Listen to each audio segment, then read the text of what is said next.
Welcome back, everyone, to the Wild Cards. But before we move in to our going to be an interesting finals, I got to talk to you about how there are a lot of great things out there in this world, like free games of mini golf that I have in my wallet for over a year, one free hour of bowling. But none of these outside things can treat me as well as one thing that I keep inside not only my heart, but my home, and that's my Smite Max Nomic chair. This thing quite literally has my back all the time, and it can have yours too. You can just go to needforseat.com and then use code SMITEMAX when you come forward. You can get yourself an exclusive award skin, and of course get your chair. All the logos down the back. And I'll tell you, it goes with pretty much every color scheme you would need. Black and gold, black and yellow, whatever you want to call it, fits with pretty much everything. So this chair will have you. And speaking of chairs, a little bit of musical chairs happening here on the desk because I'm sitting on this side, and that's Finch over there. That's a little bizarre to see on my screen. But thanks for joining me for it here, man. I mean, we're going into the finals. We've seen these two teams play already today. But, I mean, there's maybe a little bit of fire. That last set from Mind the Gap just looked different to me. Yeah, you got to cut me some slack here, Goring, in the chair 2-seat. I know this is normally where you're at, but, dude, I'm with you. This rematch, I think, is going to be interesting. There's a lot of things, a lot of tracks to sort of make sure that you're keeping in your mind, right? What is Wolves going to be playing over in the solo lane? Because likely they're banning his Guan Yu away from him. What about Griff? Likely they're banning the Heimdall. They've done that to him all set so far. And if it's open, it seems like Mind the Gap are willing to top pick it, and I don't know if they can super be comfortable doing that. And then on the other side, you have to worry about SOT. When he is on more traditional assassins like the Nemesis, then he's been absolutely killing the game. You got to worry about what SOT is playing and what you can secure for your own team. It's a lot of stuff to be worried about. There's a lot on the list that you just gave me, and I don't think I have enough room in a picks and bands to try and deal with all of this. It's going to be difficult for him. And as you can see, you just heard Finch say this, and you need to hear it again just so you know. They are coming in with that one-game advantage, being at the top of the bracket, coming from the winner's order. So we had that, and I actually got a chance the minute we saw Mind the Gap were coming through. I got to chat with Solar Troll just to see how they were feeling coming into this one so they had time to prepare. That's right, we're down here with Solar Troll from Spreed. It's been a little while since we've gotten to talk to you and I guess seen you realistically overall. And this is the one that I think is very interesting to me. You and Guy J, you jump into the open circuit. Granted, the circumstances around it, right? You know, it happens. And you guys dominate. And I just wanted to know, because now you're going into the finals, ironically, against Mind the Gap, the team that you played the most in the open circuit. Like, did you kind of see this happening when you guys were playing week to week? Yeah, kind of. They're really good. We scrimmed them a lot, and they did very well versus us in scrims. I kind of thought Pegon's team would probably also be in the finals, but yeah, I guess we're playing versus Mind the Gap, so... Well, hey, it's a team you know really well, right? So at least going into the finals, like all of the prep that you've done, I guess literally every week of the open circuit is going to pay off here. I do want to skip over this matchup just really quick because if you win, right, whether or not you or Mind the Gap go, you will be playing up against some of the SBL teams. You and Guy J have maybe the most experience out of anybody in these finals now, at least this year, playing against these current rosters. But the interesting thing to me is that there is a chance you would end up against your former teammates on the Renegades. Do you think like that's something like you want as an eventuality so you can try to go in and win just to prove that, you know what, I deserve to be up there and that you can make a better run than they can? Honestly, it'd be fun. It's like a cool storyline, but they're a really good team. I mean, they've been a team for a long time. I don't care who I play versus because in the end, if we're to win Worlds or like play good at Worlds, then we have to beat every team. So, I mean, both teams are beatable for sure. I think I'd probably rather play versus Renegades because I know their picks and their playstyle a bit more. And SG's a really good team. So, but either way, I mean, you gotta respect both teams. But I probably would rather play versus Renegades. But like I said, to get there, you do have to get through Mind the Gap first. So bringing it right back to where we are. A team that you have beat pretty regularly throughout it. Every single time that you had a matchup in the open circuit, you were able to win that one. I think the only time you didn't face Mind the Gap in the finals, you guys got first rounded for whatever reason, which was a really weird week in the open circuit. But I guess going into today, are you still kind of wearing that confidence, or are you recognizing that things can still maybe go wrong if Mind the Gap show up today? Yeah, I'm pretty confident, but, you know, like I said, you gotta respect pretty much every team. You know, I'm not like... I'm taking just one game at a time, you know, trying my best every game. And we beat them like 4 times, I think now. I think the one week we didn't play versus them, we couldn't show up that one week. So, you know, it's I'm pretty confident, but still gotta, you know, protect him a bit. So. Yeah, there's always that next one, right? There's one more you have to get through. It doesn't matter how it's been the entire time. But hey, an all-open circuit final, something that I think surprises kind of everybody, but it's still going to be really fun to watch. Thanks, Solar Troll, for your time, and good luck in your games. Thank you. I always try to get them to give me some sort of arrogance, or if you want to call it that way, just some surefire nature of themselves. And I guess we kind of got that. SOT thinks he can beat some of the, or at least this squad can beat some of the SBL teams, and yet still taking it game by game coming here into the finals. I mean, Finch, again, the one-game advantage that they have on their side already makes things feel a little favorable for them. And just like the last set, they only need to win 2 to do so. The 2 that they won when they played earlier today were pretty solid wins. I mean, under 20 minutes, massive amounts of kills, and you had highlighted a lot for picks and bans, but is it really just kind of control SOT and then the rest of the game goes well, or are there a lot of facets you have to tap? I think controlling SOT is definitely the best start you can hope for, right? This guy's been leading this team. The only problem is that Spreen and Guy have been playing lights out as well.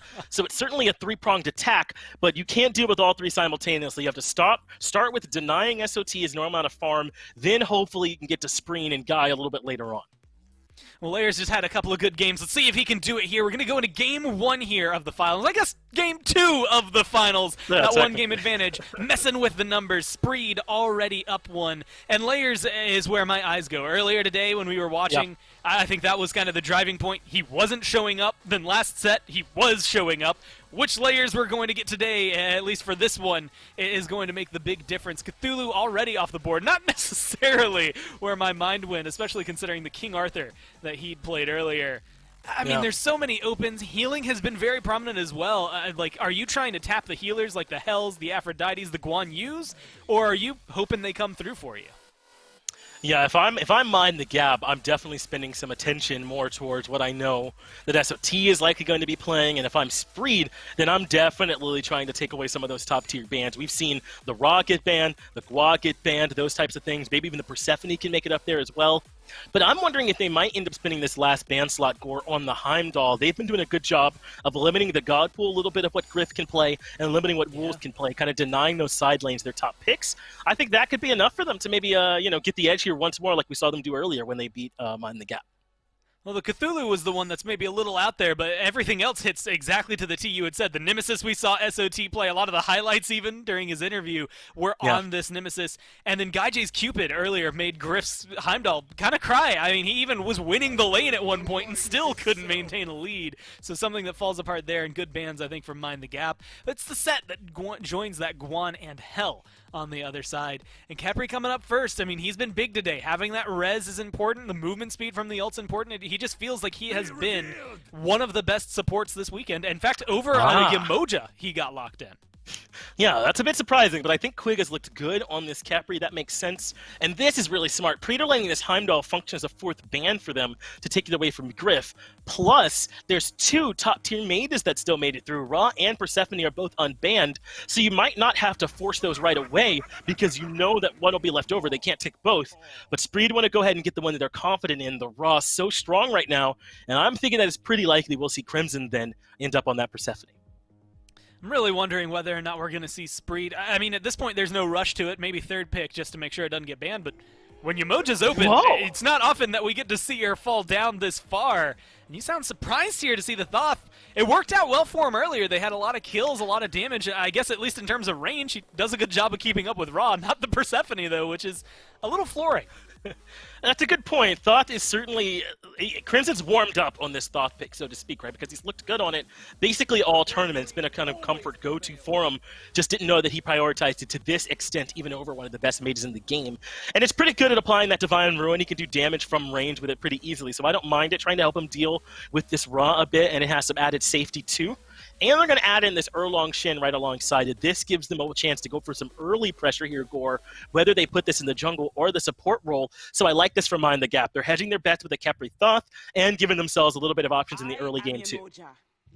They are going up against a pretty heavy comp, though. I mean, you get the res from Capri, but now you've got double healer on the one side here for Spreed. Some really good walls that come down out of Yamoja as well with that ult. So Heimdall Yamoja, it's a lane I actually think Mind the Gap lost with earlier today against Spreed, so Spreed maybe seeing how they can run it.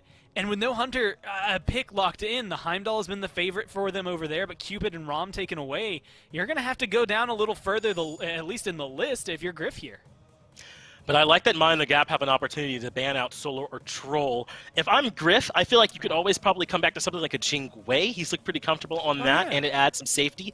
So he might kind of have that in the back pocket. But if I'm Mind the Gap, I'm thinking, what do I absolutely not want to see from SOT?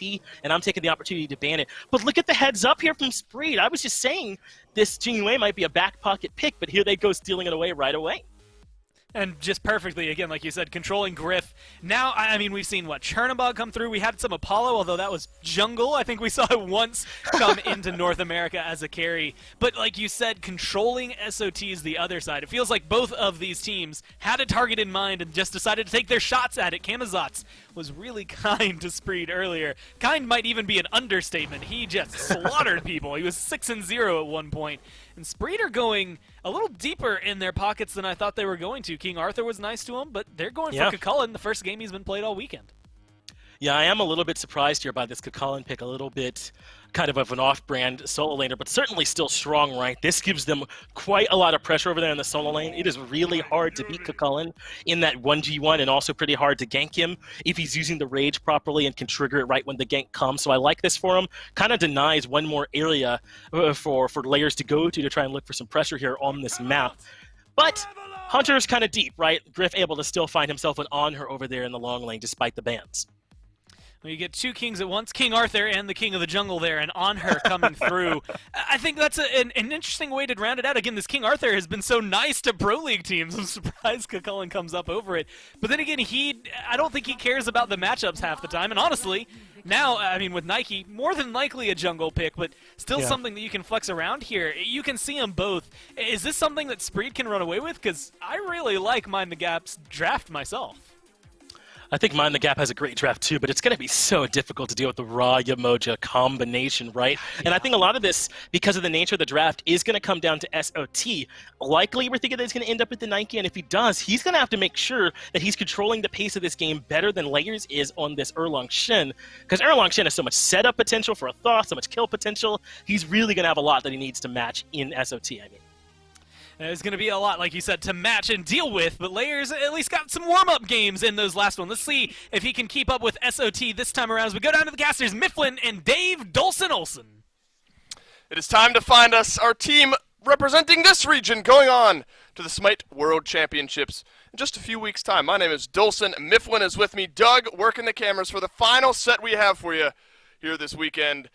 Mifflin, Spreed comes into this one with, I think, all the momentum in the world. And they've got themselves a pretty good draft that Mind the Gap have to deal with here. Not only is there a lot of healing with this Ra, the Emoja as well, but think about that applying to a Nike and a Cucullin all the while. Guy J on this Heimdall is going to be swinging away in the back line. The Spreed team is looking scary. An absolutely nutty front line coming out of the Chaos team, but I think it's going to be a little bit of a slow start for Spreed. I thought on the desk earlier, I said that it was going to come down to who's going to apply more jungle pressure. Is it going to be Layers, or is it going to be SOT? Erlang Shen's going to have the edge for at least the first 6-7 levels. I think this is going to be a huge opportunistic time for Mind the Gap to try and potentially gank out the duo lane, play around mid, use this time where Erlang Shen is going to be one of the most uncontestable gods on the map. And I think what's interesting to follow along with, especially in this duo lane a couple minutes into the game, is we've seen this Yamoja-Khepri matchup a few times over the course of the weekend, and you'd think that the Khepri lane kind of reserves itself to just being pressured out consistently, but we haven't often seen that. I think you look at Mind the Gap and what Quig and Griff have been able to do in some of their sets on their run through that lower bracket to get up here and face Spreed. A lot of it's flowed through that duo lane. It has been. I think it's partially to do with the fact that Quig's God Pool really does kind of lean towards the pressure. He really likes the Heimdalls. He's been playing the Roms and the Ho-Yis. We've got a couple on-her games as well. It really is going to make up for that lack of early fight potential that Khepri brings because of on-her's passive. He's going to deal so much damage that even right now, Abduct is a kill threat. Well, Chad is giving Spreed about a 70 to 30% chance to win in this one. I don't suppose that's all that far off. Of course, they're one game advantage could make a big difference. Look at Belt Slap yesterday. They needed the full 5 to get their win and get their qualifications. Quig continues to exert pressure over Blugan. Interesting to see, again, small look what that lane might look like. Some aggression here in the solo lane. Heat is going to put some big damage down onto Wolves. Layers working close by as well, but looks like the solo laners will return to base, or at least return to farming. But Layers maybe has a nice rotation around the back side here. Could find a pin, a little bit of setup, but slow playing things here. Some pings ring out, so I assume Spreed know where Layers is, and he'll have to return to farming himself.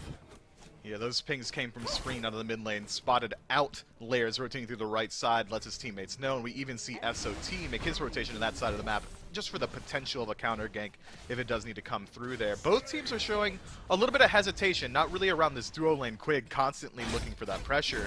But as far as North America goes, I was expecting to see sparks flying pretty early on between the junglers. A Nike and an Erlang Shen would have a pretty decent time trying to find some pressure in the mid lane, but it seems like Spreed in particular has got SOT on the farm train. They want him to get his sledge online. Yep. They need him to get the ultimate available to him, whereas Layers is really trying his best to find pressure, as we saw, trying to rotate throughout that solo side, but it just hasn't really come to fruition just yet.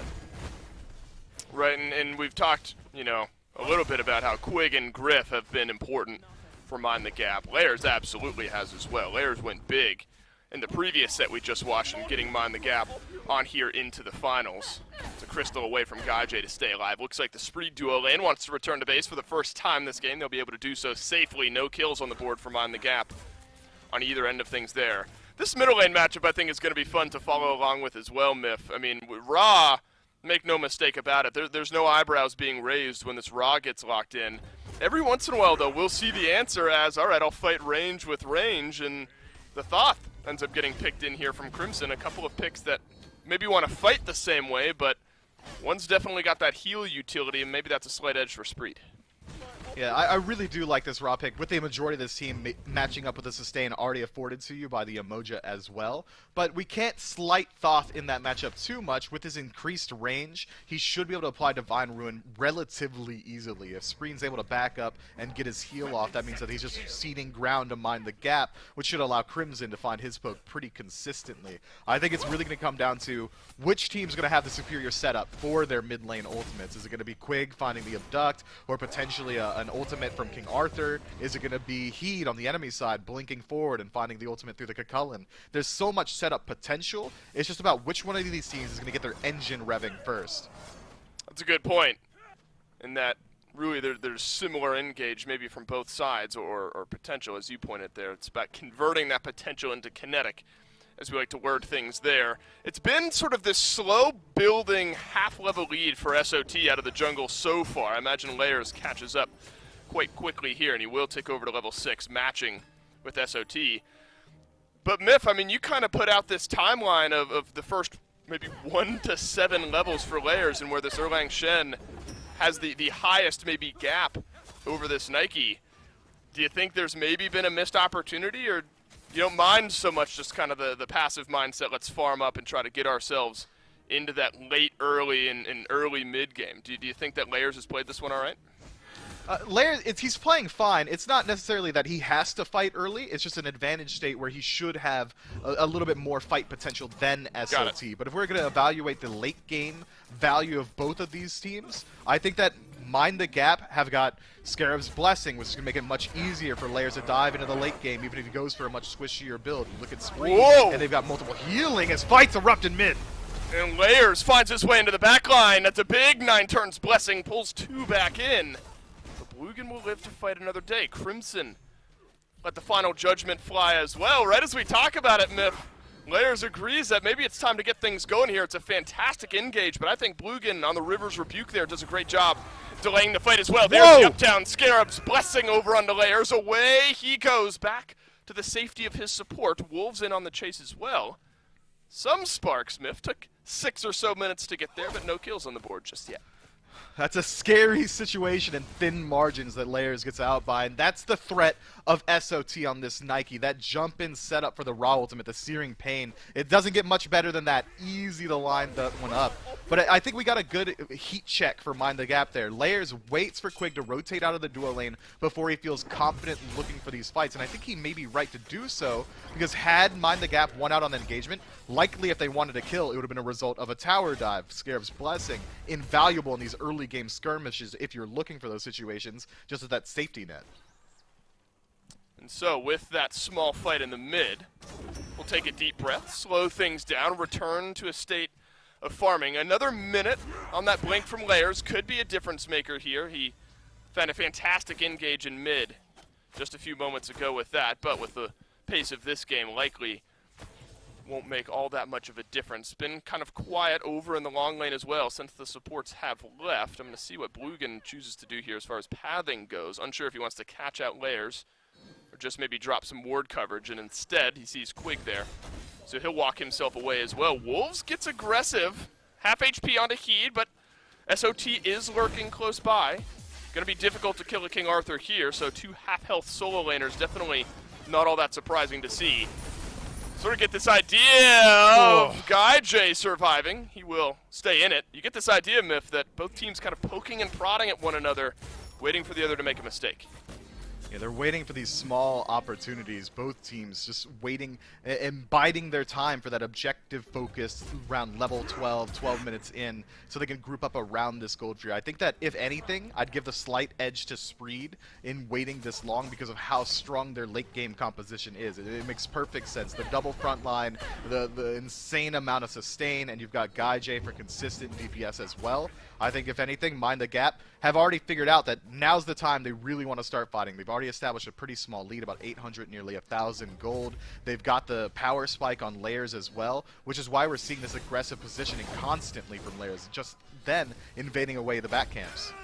It's been a very passive build-up in the gold lead, though, and good on Doug for showing that. I mean, about 1,000 for Mind the Gap. Small, very small, you know, if you spread that across everyone, just a couple hundred gold. But the farm, maybe depending on the states of the waves, has been going just slightly over to Mind the Gap. Layers will have his blink up here shortly, or waiting to get out of combat, does have his blink back up. So the engage may be waiting just around the corner, but it's been kind of consistent. Go help Wolves lock in his blue buff. Nobody trying to invade on either side just yet. Both supports have been over near mid, and just outside of that one fight, not much has erupted here, but look at this rotation from Mind the Gap. Maybe looking to press down on the gas just a little bit further. Blue buff, they know that that one's going to be coming up shortly, and if not, they've at least spotted it out now. SOT playing in between the Tier 1 and Tier 2 towers. Blugan is going to rotate in back behind as well. You got to look out for the engage and where it comes from here. SOT has taken half of his HP and damage. Suddenly the Nike has to leave away from this fight. Both hunters over in the long lane, so this will be a 4v4. But neither team wants to fully commit to the engage. Spree do a good job defending their blue buff there. Once Mind the Gap missed the Thoth ultimate, they immediately make the swift decision to disengage. They think, okay, we don't have the burst potential anymore. We need to get out of this situation. So it's clean and a nice attempt for aggression to leverage that early lead that they've already established for themselves. Unfortunately, weren't able to pull away too much values from Spree. The majority of their ultimates still available to them. No relics were used in that situation either. It's just that poking and prodding you brought up earlier, Dave. Both teams are just waiting for an opportunity, and it seems like Spree found it first. And that's a Gold Fury. Half HP here from them. Mind the Gap, I don't think any the wiser, and they won't be. Spree work in, take the Fury down. You're going to have the secure with the Raw ultimate as well. And that's a great call. You look, just enough ward coverage down beneath that Fury pit, Mifflin, to give Spree the confidence to go for that objective. They dropped the Sentry ward down as well, so they knew that Mind the Gap didn't have the vision. And they were able to take objectives away clearly. It also makes sense with just the situational awareness from Spree there. They realize, okay, we were able to deflect a siege attempt from Mind the Gap. They have to go back to base. They found pretty decent poke on a Crimson as well. And since Mind the Gap was spending so much time trying to invade on the right side of the map, those left side camps are pretty obviously going to be up. Red and purple were available. So while Mind the Gap is kind of clearing out their own jungle, Spree finds the opportunity to try and sneak it away. They know that Thoth ultimate is down as well, so they don't have to worry too much about the steal. So I really like the awareness. awareness there, and they cut the lead immediately. Now it's about 100 gold in favor of Spreed. But it's not the gold free. That's not really what's going to separate these two teams. We need to see where these fights are going to erupt. Whether or not Mind the Gap are going to still be willing to put pressure onto this blue buff. And with Quig's positioning, it seems like he might be. That's right. Could be a rotation from Mind the Gap over to this side of the map. Won't be, though. SOT will end up leaving that one for his solo laner.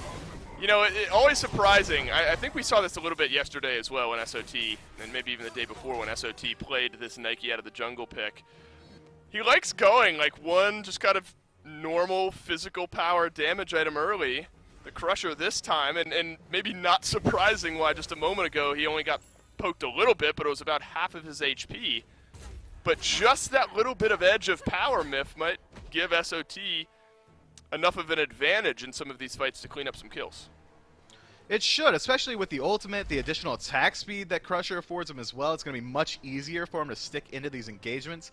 But now we're starting to get the point where SOT is trying to establish some tankiness. So now moving to the sledge path as Mind the Gap find an opportunity to go into the Pyromancer. Just Blugan in range for the defense. He's going to have to back up. This one should be free for the Order side team. It's a very hesitant playstyle, isn't it, Dave, from both of these teams? It's very European-esque. It seems like maybe the weight of this match is weighing on both squads, realizing that Worlds is on the line. This is what we've been working for all year. You don't want to make a mistake because this is not the normal playstyle we see from either of these teams.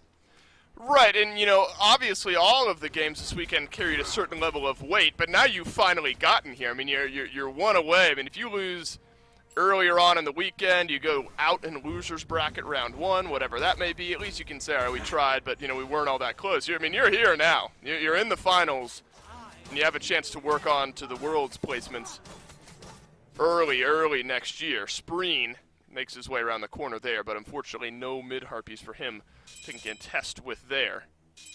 It's been quiet in the solo lane, I think, as we expect. Probably a very small window at the onset of the game where either of the two between Kilcullen or King Arthur are really viable to be ganked, but now they'll just farm their way away, keep themselves alive, similar as well in the build path between those two. So that's going to be a fun battle, I think, to watch Myth as far as play styles between those two picks, likely pretty similar, builds looking somewhat the same as well, and all about Heed and Wolves finding their own way to find more value than the other in these fights. Yeah, I think that teleport pickup for Wolves is going to come into play very soon. If he's able to upgrade it before this Gold Fury respawns, he should have the rotation advantage over SOT. And I'm imagining around this Primal Fury in about a minute when it respawns is going to be the first unavoidable skirmish of this game. Both teams need to keep their eye on this Gold Fury. That's why we already see Mind the Gap trying to establish an advantage, see if they can catch someone on Spree stepping up to ward. They want to be there instantly, and they want to control the Oracle Vision as well.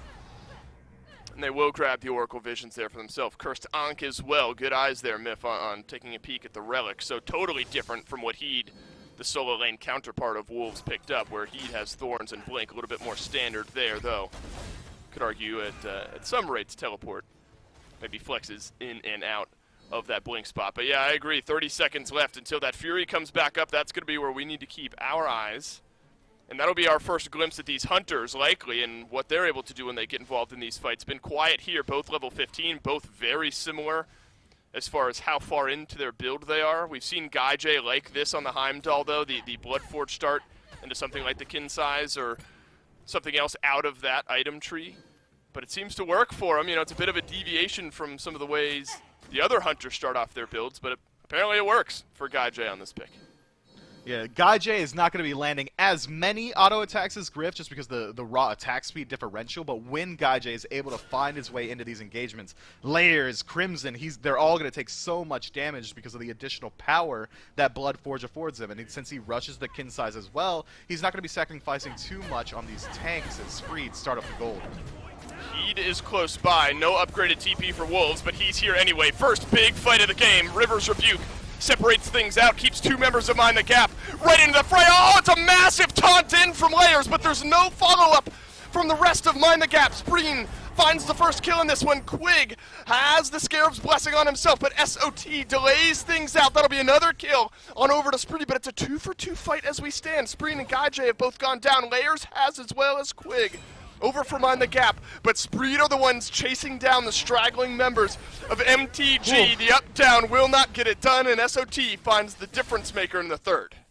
What a ridiculous amount of confidence from Griff there. The up-down, he's conceding his entire life in that situation. And it just feels like Spreed erupts into that engagement so well, all set up by a fantastic ultimate from Yamoja to completely separate the fight. It forces Mind the Gap to take two separate artificially manufactured engagements where Layers is able to find a fantastic taunt, but there's no follow-up because of how displaced the entirety of the rest of his team was. Fortunately for Mind the Gap, they do enough to dissuade Spreed from falling back towards the Primal Fury, but it's not enough for Spreed, despite winning the fight, to establish a lead for themselves. If anything, Mind the Gap come out slightly ahead because Crimson on the back end of that engagement rotates into the right side jungle and strips away the majority of it. Now Mind the Gap can rotate back in, and they should have the advantage here. Talk about the up-down that the gold chart has had this game. Was about 2,000 a moment ago. Makes its way to about 1,500 for Mind the Gap. Hovers right around that 1,000 mark now for MTG. Up-down, of course, depending on the state of the waves in the jungle and where things are there. But you're right in that Crimson was able to strip away a lot of the farm there. But that won't slow down the Fury fight. Neither team with a big enough advantage to feel confident enough in going for the Fury afterward. And so we'll have to see the adaptations that get made in the next iteration of this fight. I think GaiJ going down likely is what slows Spreed's mindset down as far as trying to secure the objective on the back end. That fight looked like it may have been able to go even a little bit better for Mind the Gap. Layers blinked into the back line and taunted, what was it, 3, maybe even 4 of Spreed on in. But they just didn't have that cleave damage to get that fight done. And Myth, maybe in large part due to what you were pointing out, and that the Rivers Rebuke was great at slowing down some of the fight. Agreed completely, but take a peek, Dave, at the relic usage from both teams. Mind the Gap maintain a lot of their defensive and team fight relics, whereas Spreed, starting up the Gold Fury, they've got just about nothing left in the tank. That's right, but they've got some damage for the Fury. SOT is going to try to keep Griff at bay, but slightly less tanky early on in the game, going for that damage item early, and SOT will have to back off. Obviously receive some healing, so not super worried about it. Primal Fury has been reset. This will be a full 5v5 fight. He will return over to the mid lane, though, to try to get that wave pushing back in, so somebody from Mind the Gap likely has to respond in kind. But Heat is there to play Separator. Way around the backside goes Layers. That's a massive piece of engage that's now missing for Mind the Gap, so they have to play a little bit more cautiously. Do Spreed have enough damage to get this done quickly? Maybe, but they are going to keep slow playing things here. Poke damage over the wall, connects onto SOT. Wolves finds his way into the backline. It's a Rivers Rebuke yet again, and Crimson and Griff have to watch from the sidelines. Bluegan and GaiJ exit off to the left. And the only ultimate that gets used, Myth, is a big one. Low value out of it as well, but it does create the space for Mind the Gap to start it up. Frenzy's pop, they're trying to burn it fast. Spreed have to work their way in. GaiJ has ulted Wolves in the back as well. Fury stolen away by Spreed. How about the fight afterwards, though? Heat abducted back in. Quig grabs that kill, and SOT ends up falling as well. So it's Fury for 2 as we stand. Mind the Gap could tilt those scales a little bit further. Layers blinks in, finds the knock-up, and then the stun follow-up is there onto Bluegan as well, and Crimson will notch another. I think that's a fight. That's an outcome Mind the Gap are happy to take. Absolutely. They can continue surging forward, potentially stripping away speed, but the eyes should be on the Fire Giant. 20 minutes in, 3 deads on the side of Spreed, and no rotation from GaiJ. They just have to give this one up. This is a huge swing for the Order side team. So many towers left as well. This is all free gold to be collected.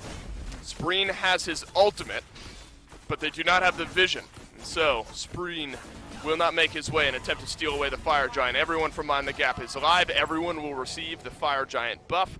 Lots of gold to be swung, Mifflin, as you point out there. Literally every tower in the game still around, and there's going to be a Pyromancer on the back end. So we've talked about the up and down and the close nature of the gold graph throughout this game. Biggest, widest gap we've seen so far, right around that 4K mark. Experience is even worse, very important still, about 20 minutes in. You're already starting to think about base defense and what towers you're comfortable with defending here if you're Spreed. I think Spreed's putting up a defense on the first tier 2 that they can. As long as they can get eyes on all 5 members of Mind the Gap, they should be putting up some sort of aggression, because 4,000 gold right now, although a pretty sizable lead isn't enough to scare them off just yet, but if they allow Mind the Gap to take out these tier 2 towers, fall back to the gold free, this 4,000 could very easily bounce up to 10, 12,000 gold, which is just a death sentence, almost the final nail in the coffin if you're a Screed fan. So I think, if anything, they have to potentially group up as 5, see if they can catch someone straggling in the jungle, or put up a hard defense, likely around this mid tier 1 or this duo side tier 2. It's just an interesting situation now where how is Mind the Gap going to approach these fights? Are they going to prioritize the kills, or are they just trying to slip away with the objectives? With this dive-centric composition, I think Mind the Gap might have blood on their mind. Yeah, I wouldn't be surprised to see some of that either here, Mifflin. We're going to get a look at what that mindset is. Wolves still working back from base, but this mid-tier 1 tower, no chance. So Heat just here has a bit of a caution cone maybe for Mind the Gap, but in they'll push. Left side, tier 1 tower is quite low here as well, but I don't think Mind the Gap's super worried about that one here just yet. Crimson, as long as he can keep doing this, supplying decent amounts of poke early on. You point out the Divine Ruin. That's the first item he completed. Look at Mugen's health bar. Are you kidding me? Heed into the back, though. Big knockup immediately answered back by Layers, and Heed stood no chance. Crimson finds the opening kill there. An absurd amount of damage pours on in. Gaijay learns that he can't take much more than his solo laner did, and now Mind the Gap work in all 5. Man, Griff comes up for his team in a huge way there, separating the fight with the Pillar Stun, now working his way into the Phoenix as well. Quig so low here, but look at the peel, look at the damage. SOT ends up going down. We are 23 minutes in, and it's already down to Gaijay and Spreen. How to Mind the Gap answer to this moment? The answer is we're not going for the end just yet. Both carries are up, and our health bars are kind of low. It's time to look elsewhere, and maybe this tier 2 tower and right is it. It's a good decision from Quig. He can't tank up anything there. Now he's got time to sustain up through Fire Giant as well. Might as well take the guaranteed win around this tier 2, and you've already got one of the most important objectives. Burning through that first bird is going to split the base so hard for Screed. Now defenses are going to be much more difficult as they have to contend with Firemen and Waves as they defend their Phoenixes as well. So much time left to work with as well. 45 seconds left on this Fire Giant. We could see Mind the Gap immediately work their way over to the left side and just use their gold advantage, about 10,000 already, to push in, or they can group around the Gold Fury and then work their way back towards the Fire Giant again. Screed are in a position now where I'm not sure that they can defend a neutral objective. They might just have to play around their base. Right, and obviously it's with Fire Giant in tow, but you look at, I mean, a single root or stun or pin was immediately followed up by just an outpouring of damage from Mind the Gap. SOT learned it the hard way. Blugan immediately after that, he had to leave the fight. Heed got evaporated. I mean, I was taken aback at how much damage Mind the Gap was able to do suddenly. Desert Fury used by Griffin in one of those engagements as well, so an ultimate at least supplies a lot of that damage, but with the way Crimson is built out here, early flat pen into a little bit of percent pen later on in his build, the curve has worked so well for this Thoth, and I think invariably found a little bit more damage than the Rock. I mean, we just got to take into account the lead that Mind the Gap had going into that fight as well. Griff's damage is insane because he's sinking it into a level 14 Yamoja. That's a 6th level differential. No defense is really coming through here. It's just Thieves and Lotus Crown to sustain them up through these fights. They're really reliant on their heals, but they haven't been getting the value out of it because Crimson on this Thoth has been able to apply Divine Ruin from so far away, and now Screed are in such a hard position. Do we allow them to take the Fire Giant again? Oh, I don't know. Can we really defend it? It feels like they really do have to rely on their Phoenixes as the unofficial 6-man. This far behind in not only gold, but also experience, means that these tier 2 towers, the only towers remaining on the duo side, might as well just go down for free. Mind the Gap have complete control of the map. Yeah, that's a good point. Important to look at as well, the level differential. Talking about anti-heal, Contagion completed for Wolves, so if he can get into the back line, suddenly the Divine Ruin is the least of your worries. You got a Contagion up Wolves doing damage and slowing down your healing. Pyromancer's an afterthought at this point. Screed won't sell out too heavily. They are positioning themselves, Screed are, for a potential Fire Giant defense here. How they really react in the moment, of course, is a total different question on whether once Mind the Gap start up this objective, if Spreed are feeling confident enough to actually fight it as well. Spreen starting to catch up on the percent pen a little bit as well. Tier 2 in the Ob Shard tree. So he'll have some of that going into this fight. The potential is still there, Myth. And you know, sometimes all it takes is one big Fire Giant steal to turn things around, and Spreed have the ability to at least make things interesting. I think you hit the nail on the head there, Dave. It's gotta be a steal attempt. You just gotta get Spreen in range to potentially look for an ultimate steal, but even then, look at the positioning of him. He's so far back. But he's got the presence of his team. They'd be able to scare him off the Fire Giant for now, but it's a dangerous game Spreed is playing right now. If anyone gets hit by Abduct or gets CC'd out at all, Mind the Gap are going to surge forward and look for the fight instantly. Well, Middle Phoenix just respawns for Spreed. And there's a wave pushing out from base, so they'll have a little time dance around this Fire Giant without having to immediately worry about their base. Heed wants to go now, though. 3-man ultimate in the back line.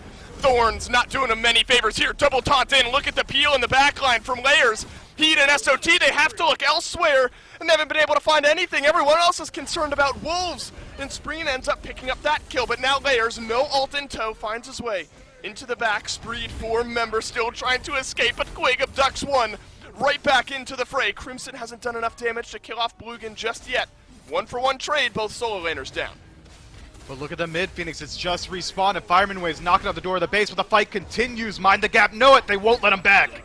Whoa, Crimson sends a final shot through the heart of Gaijay, but there was another kill onto Layers as well. Maybe the best case scenario here for Spree, but it's a double kill for Crimson.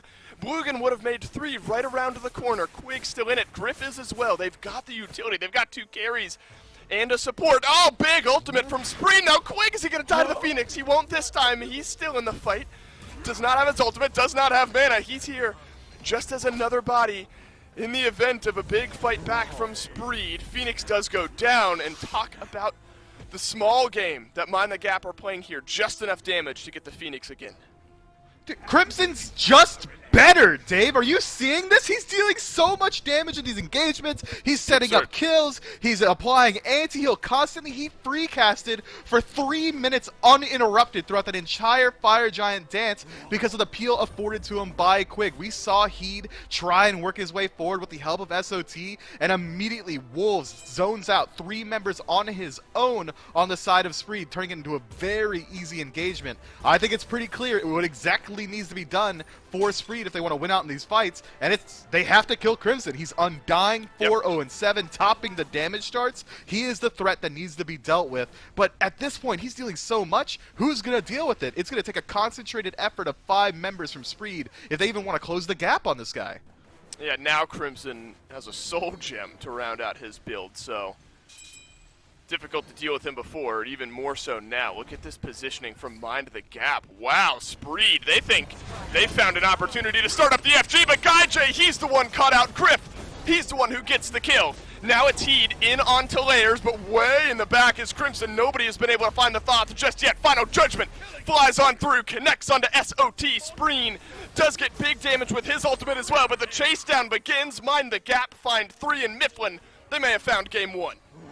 Man, Spreed with a Hail Mary play trying to sneak away with a Fire Giant there, but an ingenious positioning from Mind the Gap. The 5-men grouping behind it, no wards back there. Spreed thought for a second they may have been able to sneak away with it. Unfortunately not. And Crimson just going absolutely crazy in the fight. Final Judgment making contact with 3 members as damage output continually to flow forth. You might be right, Dave. Titan under duress.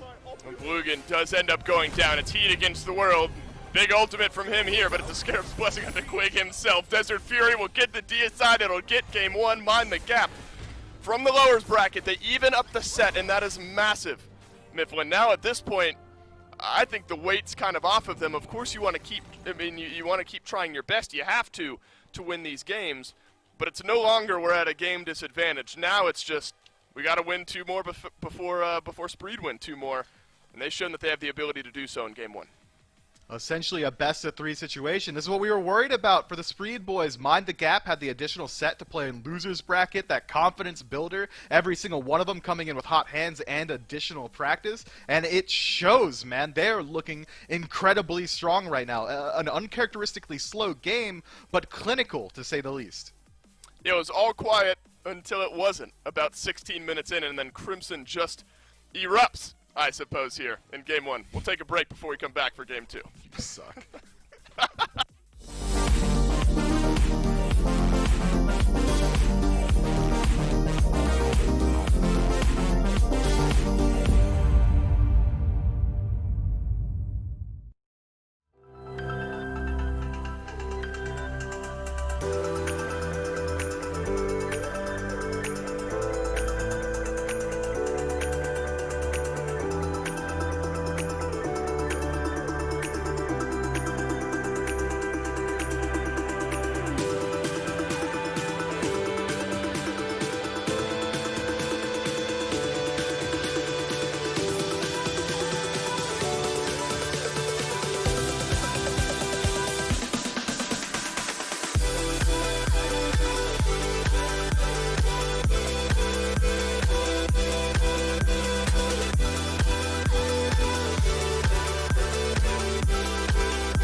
Well, we were over here chatting, and at least going into Game 1, Game 2, that things were going to be specifically jungler-based. We're looking at layers versus SOT, and then they didn't really matter at the end of it, did it, Finch? I mean, we get to the end of Game 2 there, and it's the Crimson Show through and through. I mean, that Thoth was hands down, I think, the best thing that we got to see on that in that game and performing for that team. A lot of good setup from that Khepri, that first pick that comes through over the Yemoja even, and it treats them well. Mind the gap, tie it up. Yeah, it was the Crimson Show, and it was on every channel, Gormizer. There's no way you're getting away from it. This guy was an absolute menace for them to try and deal with. And you're right, man, in that his damage was really good in his own. I don't think, surprisingly, the ults were that good, especially at the beginning of the game. It was really the hieroglyphic assaults that were getting the work done. But I want to make sure that I am giving Layers and Quig credit, because those two were all-stars on the front line, man. Quig had all of the reses that they needed, giving them license to be aggressive.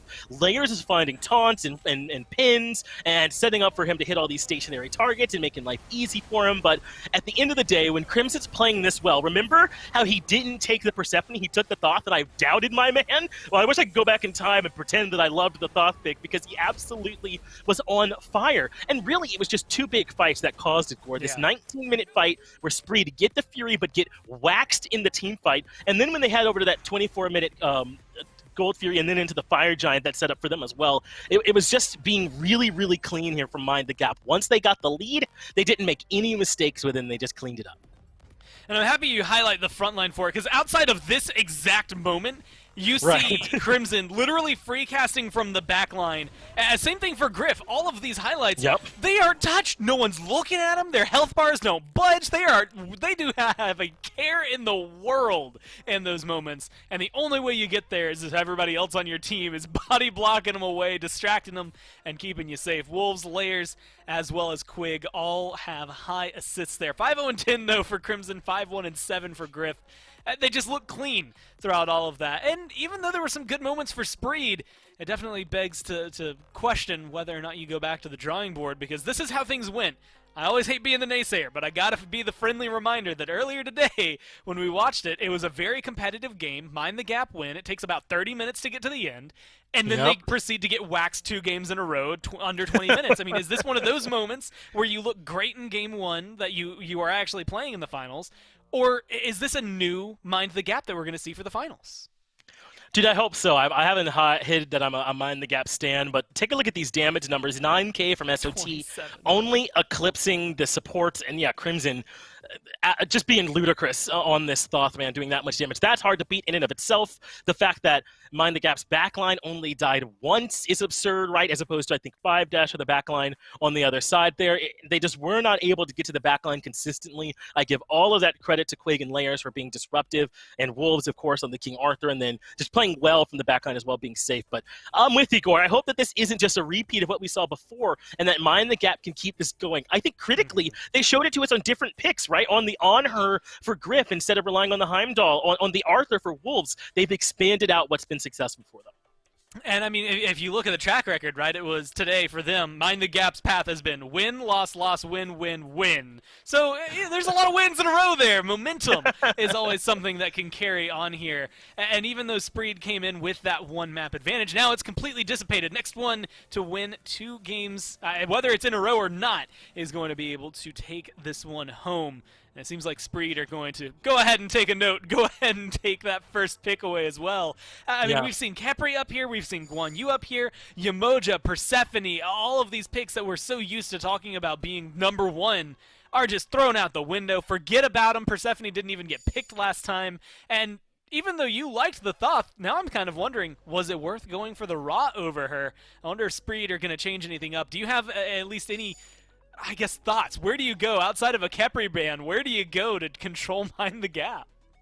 You know, I wonder if the Nike was a bit of a problem for SOT. It's kind of how it was when they met up in the upper bracket finals for the grand finals, and as soon as SOT started playing more traditional assassins, the Nemesis comes to mind, he was able to be that driving force for them. Now, I don't want to take it away from him. SOT was nuts in that 15-minute Gold Fury fight. He got a double kill going hunting, but after that, that was kind of the end of his value, and you wonder if he was on a more traditional assassin, could he have leveraged that better? But I like this from Spreed, banning the Kepri, banning the Heimdall, limiting what we know works for Mind the Gap is always going to work. And even though neither team opted for it last time, Mind the Gap decided to ban Persephone. The set joining once again, as well as that Cthulhu coming in for the second time so far. And now you have the option. Yamoja's still available and has been very prominent. And honestly, when glanced over, I mean, she's been picked over Kepri, even though she's maybe been performing less than Kepri. But it's the Guan Yu, of all things, that comes first. And admittedly, I see 12 games played, 67% win rate. I'm having trouble arguing against it, Finch. No, Guan is so strong right now. You're not going to be able to beat him in lane. His team fight presence is insane when you consider what he can do with the healing, what he can do with that ultimate as well, his ability to deal damage and stun. I think people kind of overlook how good.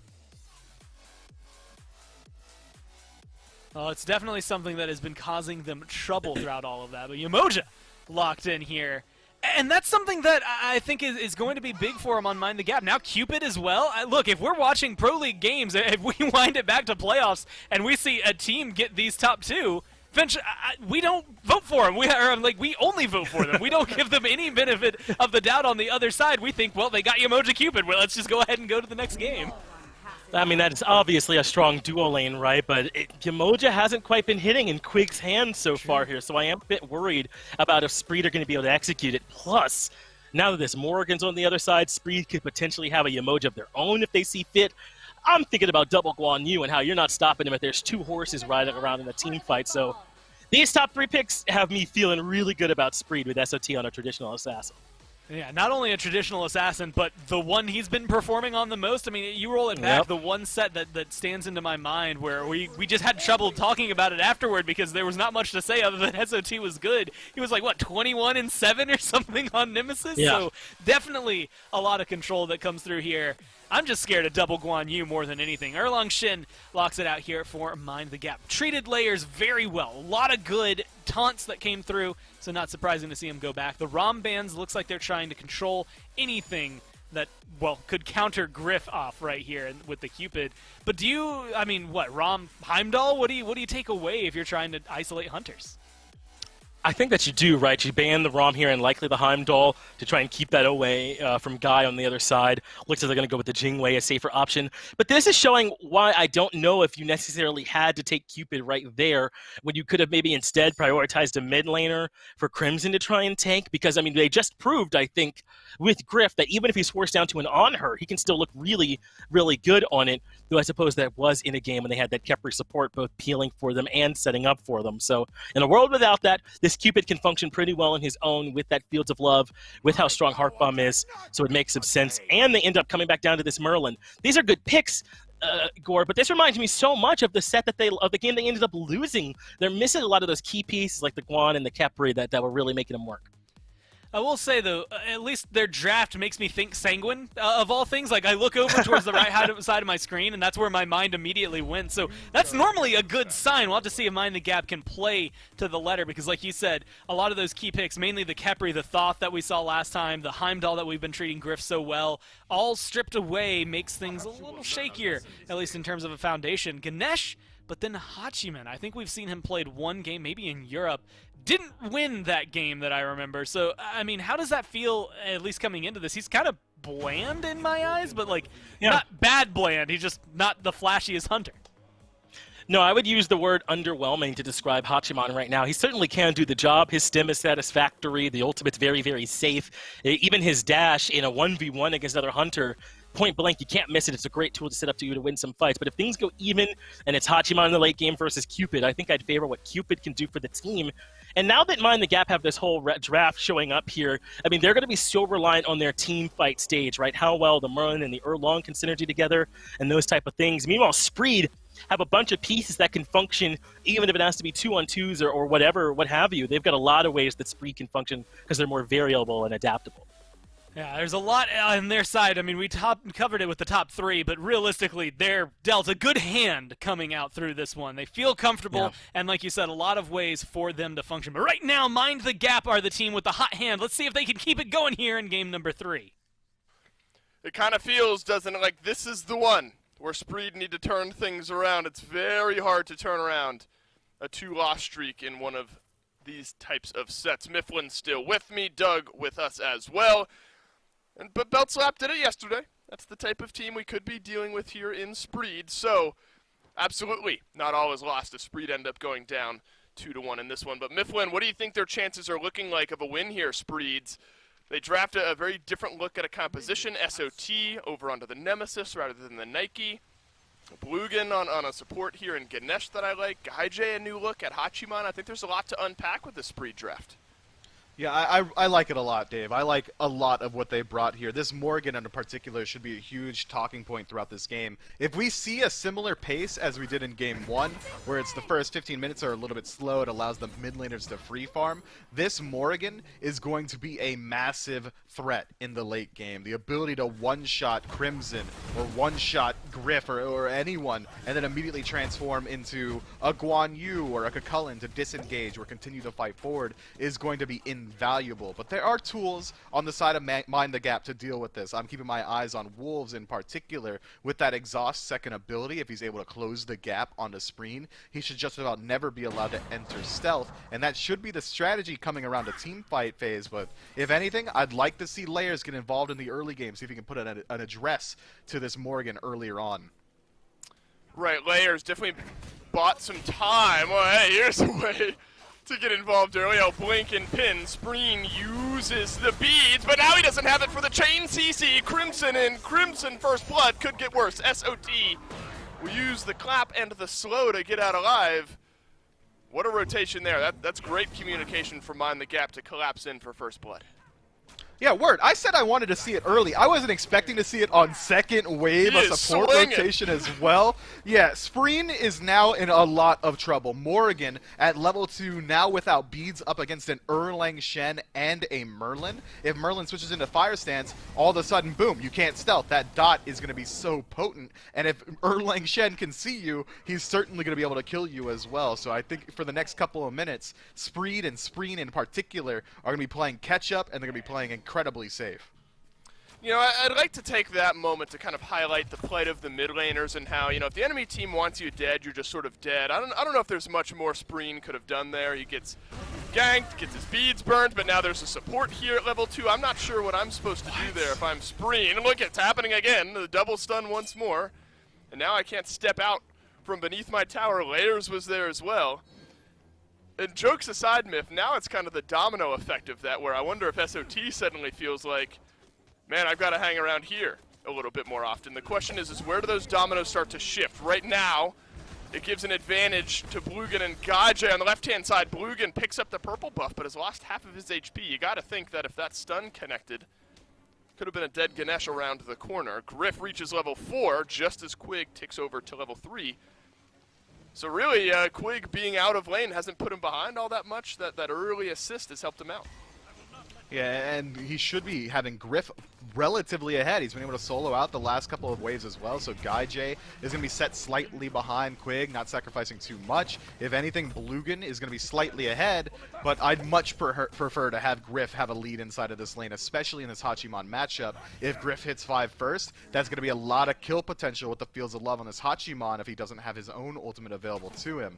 The unfortunate situation for Spreed right now is if Mind the Gap continually put their pressure in mid, throw their weight around there, Solo or Troll isn't going to be able to match the relative value of an Erlang Shen at this phase of the game. Right. Nemesis takes a lot longer to come on, so I think Mind the Gap, they might be in a pretty good spot here. Yeah, you look at the little double take that Gaijay and Blugan do there as Quig drop down the purple buff, and before I can even finish that thought, there's another gank to the mid lane, another kill on board for Crimson. And really, you set the stage well there, Miff, where you're thinking, well, Spreen did have his beads back, and maybe just now came up. But it's a worrisome pace for a Morgan to be in this sort of situation out of the mid lane. And now I think, outside of this game specifically, and just kind of at the overall meta, now we're going to get a good look at Merlin and why he should or shouldn't be valued at the level that we've seen a lot of teams do this weekend. I love the pick. But I think some people have been unsure on how to feel about this pick maybe here as of late. And Crimson's got a perfect stage set here with 2 kills 4.5 minutes in. A complete level lead as well. Crimson this far ahead after a game like he had in game 1. I would be shook to my absolute core if I am Spreen. You do not want Erupt Crimson looking as good as he does right now. And already Spreen, he's struggling, man. He's sure he's got his beads back available to him, and he's finally got the ultimate, so he is going to have that additional layer of safety if he wants to turn into a tank. But this pressure output that Mind the Gap has been able to find in mid has not been responded to by Spreed anywhere else. They're not finding solo pressure. They're not necessarily winning out in duo, despite it technically being a 2 versus 1 for the last 5 minutes. Right. So far, Mind the Gap have been the complete pace setter, and it's reflected in the XP and gold. Almost 2,000 gold up already. Right.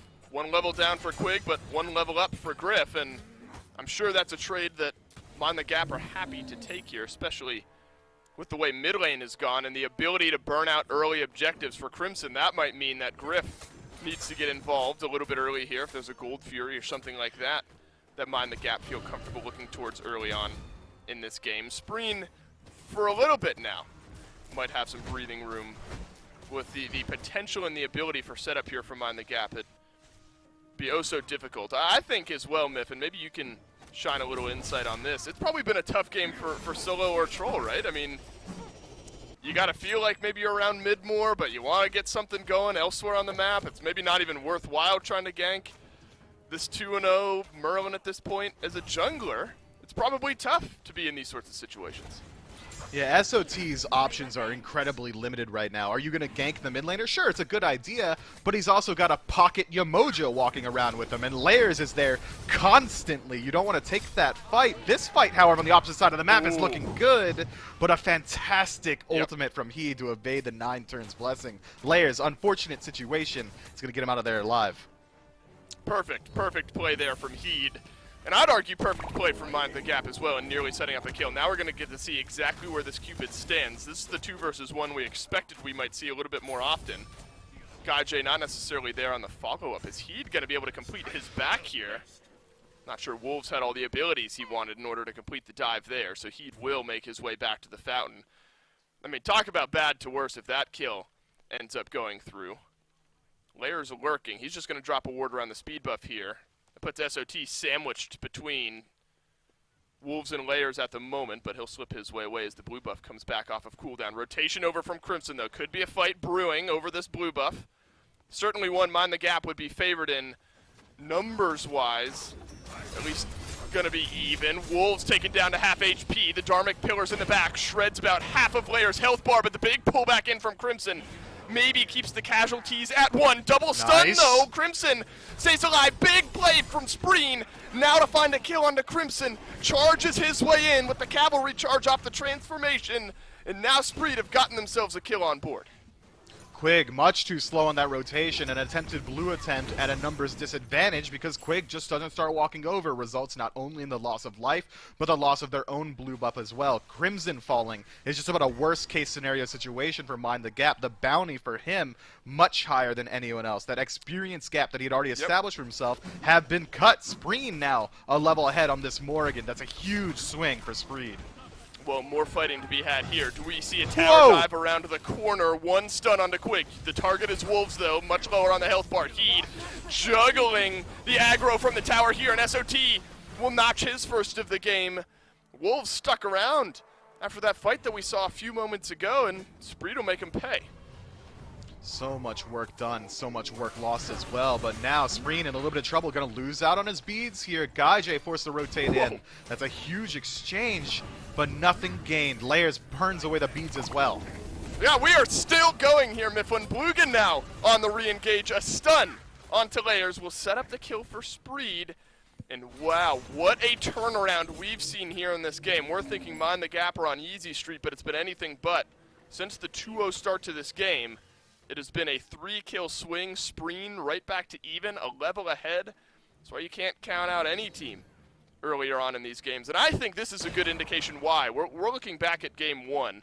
We're 15 or 16 minutes in, and there are no kills on the board, and we're surprised by that, right? Because we know these teams can do this, which is just all-out fight at every turn, at every possibility. We've got 5 kills on the board shy of 10 minutes. This is the speed that we're expecting to see from these teams. This is exactly what they're comfortable with. It seems like the first game jitters have been worn off for both sides, but Mind the Gap, man. It's such an unfortunate situation, such a strong start that is immediately mitigated by one misplay, one missed rotation from Quig. Immediately changes the face of this entire match, but there's still a lot of benefits to this Mind the Gap draft. They can burn down these objectives, as you highlighted earlier, through this Merlin or even the Erlang Shen, who's already finished up that stone-cutting sword. Any opportunity, any couple of second gap that they can get to the Pyromancer or the Gold Fury should result in a neutral objective going down, but now all the momentum is in Spreed's court. All of the XP and gold starting to lean their way as well. It's going to be a steep uphill battle for Mind the Gap here. Yeah, absolutely is, and what a turnaround that storyline has become from early on in this game. Early objective could be Spreed's for the taking. Pyromancer is going to go over relatively for free. The question always becomes, is the other team pressuring out the Fury? For the time being, the answer is no. Some vision from Mind the Gap over on the Gold Fury, but not enough positioning or damage being put in on it to immediately answer back on the Pyro. So that's another win now for Spreed, just to edge out that gold lead, another 500 or so gold from what we saw a few moments ago. Blink in, taunt, pin is the one of those 3 things that connects. Layers, though, eats some damage on the back end. Does Blugan want to re-engage here? No, because we don't know where Crimson or Quig are. So you admire the aggression there from Layers, but just shy this time. That's unfortunate. Hachiman reminding us why we considered him one of the safest hunters in the game, as SOT gets aggressive in mid, forces out the escape from Quig there, but Crimson maintains composure, keeps his beads online as well. This is aggressive positioning from Spreed. It seems like they got a taste of neutral objectives and they want to keep it rolling. Gold Fury getting started up. And it's at half HP. It's going to get finished off here soon. Mind the Gap. Know this is going on. It's a Rivers Rebuke. Oh my God, Spreen is back into this game, isn't he? Big damage into the back of Spreed, however, and they might have to leave. Wolves is there to play Separator. Griff still plenty healthy enough to pour out damage on this Cupid. Crimson showing us that 2 kills in the back pocket, nothing to scoff at here. This is the fight Mind the Gap we're hoping for. Double kill from Crimson. Heed, last one that has anything to say about this fight. That's one that Spreed we're looking for. And it's one Mind the Gap finished. Spreed overconfident with that gold free pull. They would force back Crimson ever so slightly, then immediately rotate in towards the gold. Not enough to stop him from rotating in and turning around that engagement. And take a peek at Crimson's build. He's moving into the Breastplate of Valor incredibly early on. That's why he was playing this pseudo frontline role. He wants to be fighting. He wants to be able to use that fire stance, the arcane stance, the ultimate passive as well. And look at him. He's continuing the onslaught. What's going on over here? You got to think, if that ability hit, maybe we're looking at a dead heat there. And he rotates over from Fury over to Solo, I guess. And that's the pivot point, right? There was such a slowdown in this game. Not necessarily to any fault of Crimson's, just the game in general slowed down for Mind the Gap. After Crimson died for the first time, still showing early Divine Ruin and 2 out of 3 tiers of the Breastplate of Valor can absolutely make it work. So now we're starting to get some more data, Myth, if we zoom out again, on why this Merlin has been valued this weekend. And this Merlin is doing so much for his team. How much of it is Merlin and how much of it is just Crimson Diff, That's man. true. This guy is looking so good right now. And now Mind the Gap, who are in a precarious situation just moments ago, have re-established the lead for themselves, nearly 2,000. And since the neutral objectives have been stagger killed, Pyromancer should spawn first, Gold Fury a little bit later. If Mind the Gap want to, they can play safe until it respawns and then force fights from an advantage, force Spreed to rotate in. It's a precarious situation now, where now Spreen has both defensive relics available to him, Beads and Aegis, and the transformation options as well.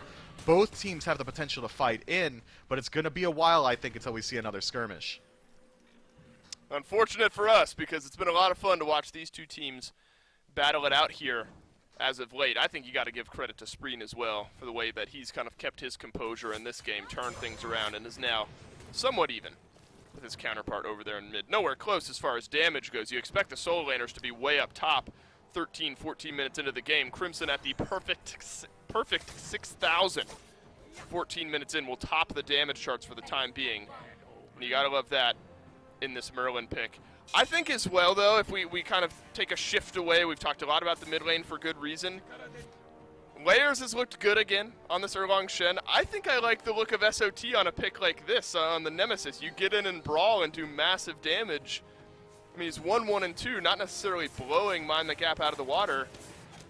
But after a slow start that's been dictated by Mind the Gap, I think SOT has found some value as well. I think he has, and this is a pick that SOT has been very comfortable on throughout the entirety of this weekend. This Nemesis has been serving him incredibly well, and it seems like that is the strategy. If he's able to use the Retribution Ultimate on anyone to set up for Spreen, all of a sudden this Morgan's going to have a much easier time finding a one-shot, or if he's able to use it to help chase someone out once he uses the Cavalry Charge, it synergizes incredibly well with the rest of his team. It's just that he hasn't had the opportunity to make the exact same proactive plays, likely because he's got an unorthodox mid laner inside of this Morgan. He can't just move up and find a slow and expect the same level of burst that even a Merlin is able to afford to the Erlang Shen. I think for now, SOT is just biding his time. He's going to wait a little bit until he can get a couple more items online, potentially some Bruiser-centric items as well, so he can stick around a little bit longer. And then we're going to start to see the true value of this Nemesis pick come to fruition. It's always the question of ability base versus auto attack base with the Stone Cutting Sword and Xe right now. Obviously more auto attack base to start off this game. Here's a rotation in from Mind the Gap. Spotted on a ward are Blugan and SOT. Pyromancer being looked at once again. Fury a minute and 15 seconds away from respawning, so nothing to fight for on the left side of the map just yet, though Griff likely be able to find a tier 1 tower with all this hubbub going on. Half HP onto the Pyro. But it will get reset here by Spreed, and Griff will continue his split push down. Small bit of gold trickles back over into Mind the Gap, and now that's maybe why Spreed are starting to look for this fight a little bit more aggressively. Heat is just going to zone out Wolves for the time being. This Pyro is going to get taken down so quickly, and with Crimson going back to base, I think that shows the hand here of Mind the Gap that they don't want to fight over the objective. Instead, going to try to keep pushing the map. If this tier 2 goes down, Mind the Gap routed him. That Pyromancer wasn't worth it, but now the Morgan rotation gets spotted out, so instead, playing it a little bit safer, Griff's going to go ahead and go back to base. That's well played. Spreed make the split-second decision. They see him going for that split push, and they know we either have to get the Pyromancer or we have to win the fight, but either way, we got to do it quickly, and they absolutely do. But that tier 1 falling on side of that duo side is going to be very important. If Mind the Gap decide to start up the Gold Fury and fight there, if Spreed are forced to retreat, retreat, they won't have a tier 1 in mid or duo to retreat to. The fight should favor Mind the Gap. And look how beneficial that split push was for GuyJ. Griff, not for GuyJ, the exact opposite, was 2 levels ahead. Now just the 1 as GuyJ gets the chance to farm up some of that wave as well. So really it's the later on dominoes that fall from that. Maybe you start to see an earlier Phoenix getting pushed down because there's a little extra pressure on the left-hand side. No, tier 1 towers remain, however, on the Spreed side of the map. So all Phoenix is equally nervous at the time being. He trapped on in, and so the Dharmic Pillars is maybe the last-ditch effort that tried to save Heed there, but unable to do so, and Layers will pick up the kill. Over onto the Fury, Primal this time, but it's a 4v5. Fields of Love, fantastic here from Quig. Nice! And that's going to pull Blugan right back in. Stun, not around to the corner. Wolves still in on the chase. SOT claps in some big damage. They're just trying to delay out Mind the Gap for the time being. They've done so, but I think this Fury falls nonetheless. Retribution down, Blugan at 1/10 health and no Dharmic Pillars. They can try and potentially go for a steal, but that's about the best they could hope for. Mind the Gap, strip away the Primal Fury easily, and GuyJ, potentially with a slight overstay, might be forced into using the ultimate here. Uh-oh, yeah, there's a blink in from Layers, and then GuyJ into the ult. Do we see a dive? Not for the time being. Here are the fruits of Griff's labor earlier on. They just walk in, Mind the Gap, do without any minion wave, and take down this tower. There's now an exposed Phoenix on the left-hand side, while the minions are actually pushing against their own tower over here in the long lane. So Griff's play ends up paying off just a couple of minutes later on the back end of the Primal Fury as well. It's been a tough game, really, for everyone on Spreed outside of Spreen. After the first couple of minutes, he's now found 3 kills, gotten himself back into contention, but Spreed, not the type of team, Myth, that's going to be happy with the way things are going. They'll probably continue to look for some aggressive plays. They can, but look at the gold. 5,000 separating these two squads. Fire Giant is going to be on the menu. We're approaching that magical 18-minute mark where the majority of teams start to prioritize the Giant. It's a situation now where Spreed have just made a couple slight misplays. That gold free goes down because Heed positions a little bit too far forward, gets immediately caught out by the River's Rebuke. Griff finds a magnificent Fields of Love to zone off 2. Blugan and Spreen forced to retreat from that one, and SOT plays on the sideline. He wasn't ever given the opportunity to really participate in that fight. It really comes down to Mind the Gap are finding these small picks. They're manufacturing these advantages around every single objective fight that they take, and there just hasn't been a response from Spreed yet.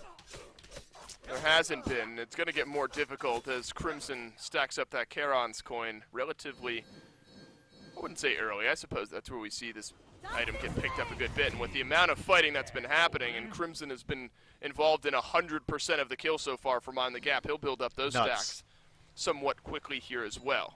Spreed, again, this is what we expect, though. 5K differential or not, Spreed are the type of team that are going to continue kind of poking their nose into the Mind the Gap side of the jungle.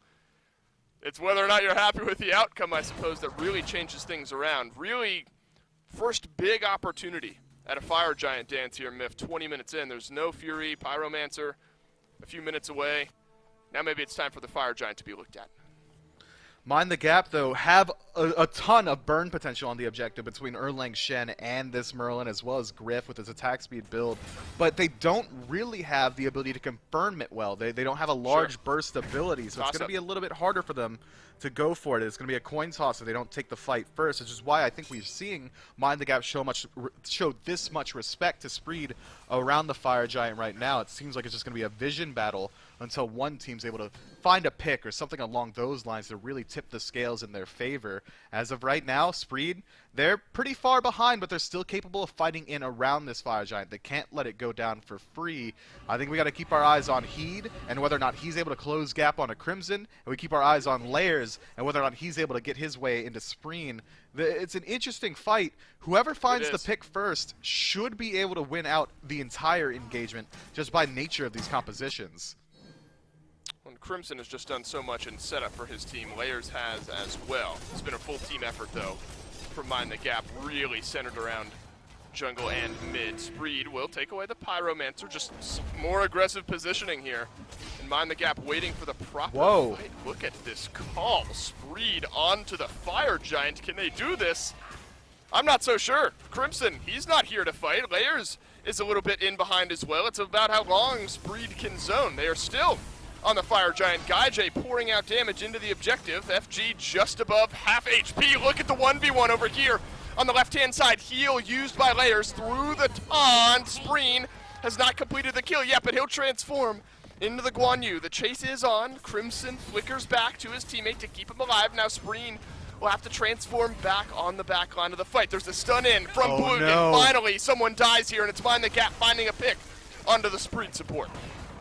Mind the Gap continually finding these advantages in the engagements. Again, a missed opportunity. Spreen almost has the solo kill into Layers, transforms into the Guan Yu, but it's not a quick enough battle. He wasn't able to put him in combat before Layers was able to blink out, and then from there, Spreen essentially bait themselves into a poor position and get collapsed on by Mind the Gap. A fantastic Rivers Rebuke from Quig locks not only Bluganin, but GuyJ as well, forcing out that ultimate defensively. Now, Mind the Gap, with a numbers advantage, are able to move into the Fire Giant. 5 seconds left on this Ganesh respawn. It's a hard situation. Gem of Isolation, by the way, on Crimson. We'll see how that one pays off in this fight. I won't give you a chance to talk about it just yet, maybe a chance to think on it, as the Fire Giant has been started here. Half HP on the objective. Heed close by, Spreen around the backside. Could execute one of the priority targets in behind Mind the Gap. Here comes the Morrigan, but she'll just join the rest of her team. Double stun. No, there's so much damage pouring in from Spreen here. Heed finds the opening kill. What a rotation from Spreen, but has it been enough for the time being? Yes, 2-for-1 fight that Spreed are in the advantage of. Everyone else has to leave, and now it's maybe Spreed who can finish off the objective. Everyone else half HP or below. Crimson still full HP around the objective. Maybe looking at a steal. Griff rotates in as well, killing Spree for the Cupid. I'm not sure where that one came from.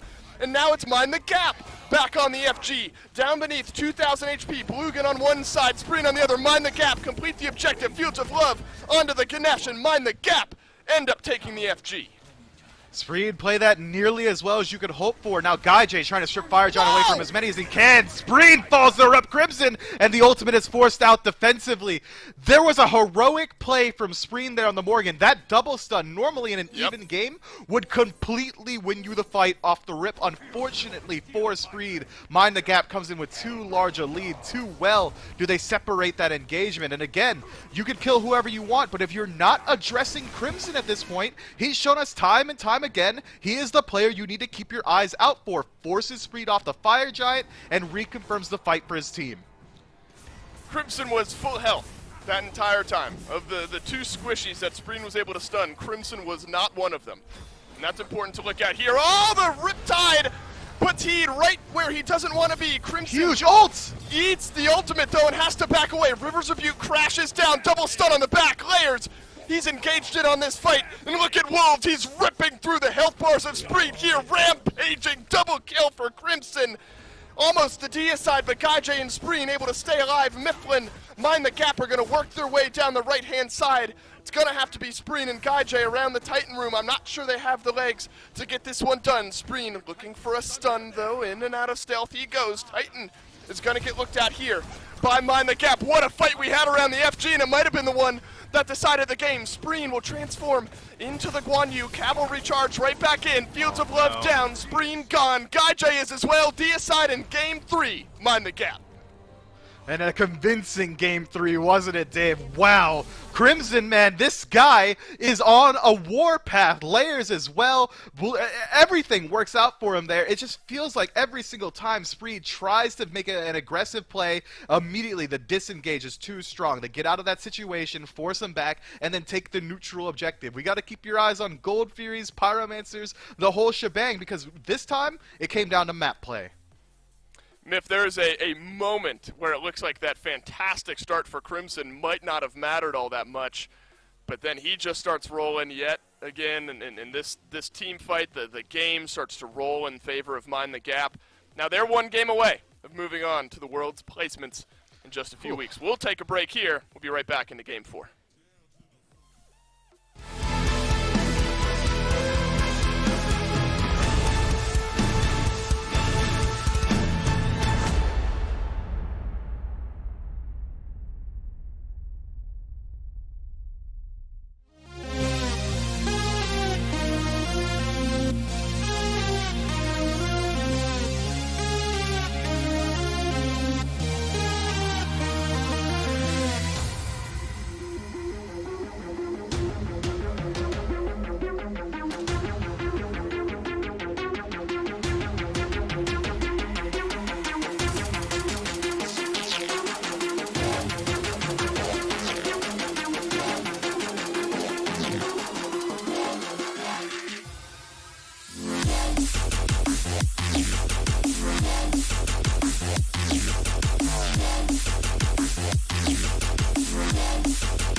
Well, here I was worried coming into this set that Spreed were just going to walk through the park the way they did earlier when they won their 2 games against Mind the Gap. But Mind the Gap have nothing of the sort in their mind right now. Finch, I mean, we're coming in 1 game away. Once again, this is the 2nd day in a row that theoretically the underdog, the team that's not expected to win here in the finals, is just 1 game away from winning.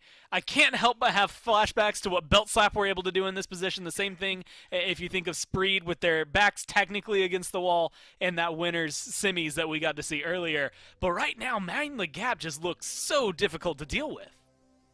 They do, don't they? And it's very different from what happened in that European finals, because Mind the Gap have been winning these games kind of from the beginning a lot of the times. For me, Gore, this game came down to 3 moments, right? The beginning of the game, when Layers and Quig are camping my man Spreen in the middle lane. I mean camping. Here's the first one, where Quig shows up 1 minute and 13 seconds into the game. Why aren't you in duo lane, my man? Oh, it's because he's farming him. And then what about this? Crimson shows up again, gets the kill. These fights set up now for this next Gold Fury fight. This was the second big turning point in the game, when Spree side of the Fury looked good, and then Mind the Gap come in and absolutely wash them on the back of Crimson.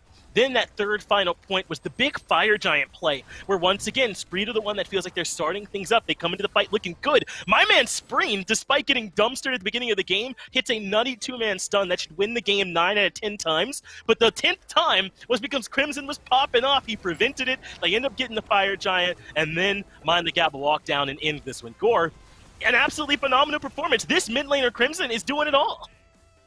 And the fact that, again, like you said, realistically at the end there, 1 Merlin should not ward away the entire team. I mean, Spreed win that fight for the Fire Giant, and Crimson just goes, nah, not having it. Walks up to him and tells him, no, this is mine. The minute he sees him dropped, there's that moment, half-health Fire Giant.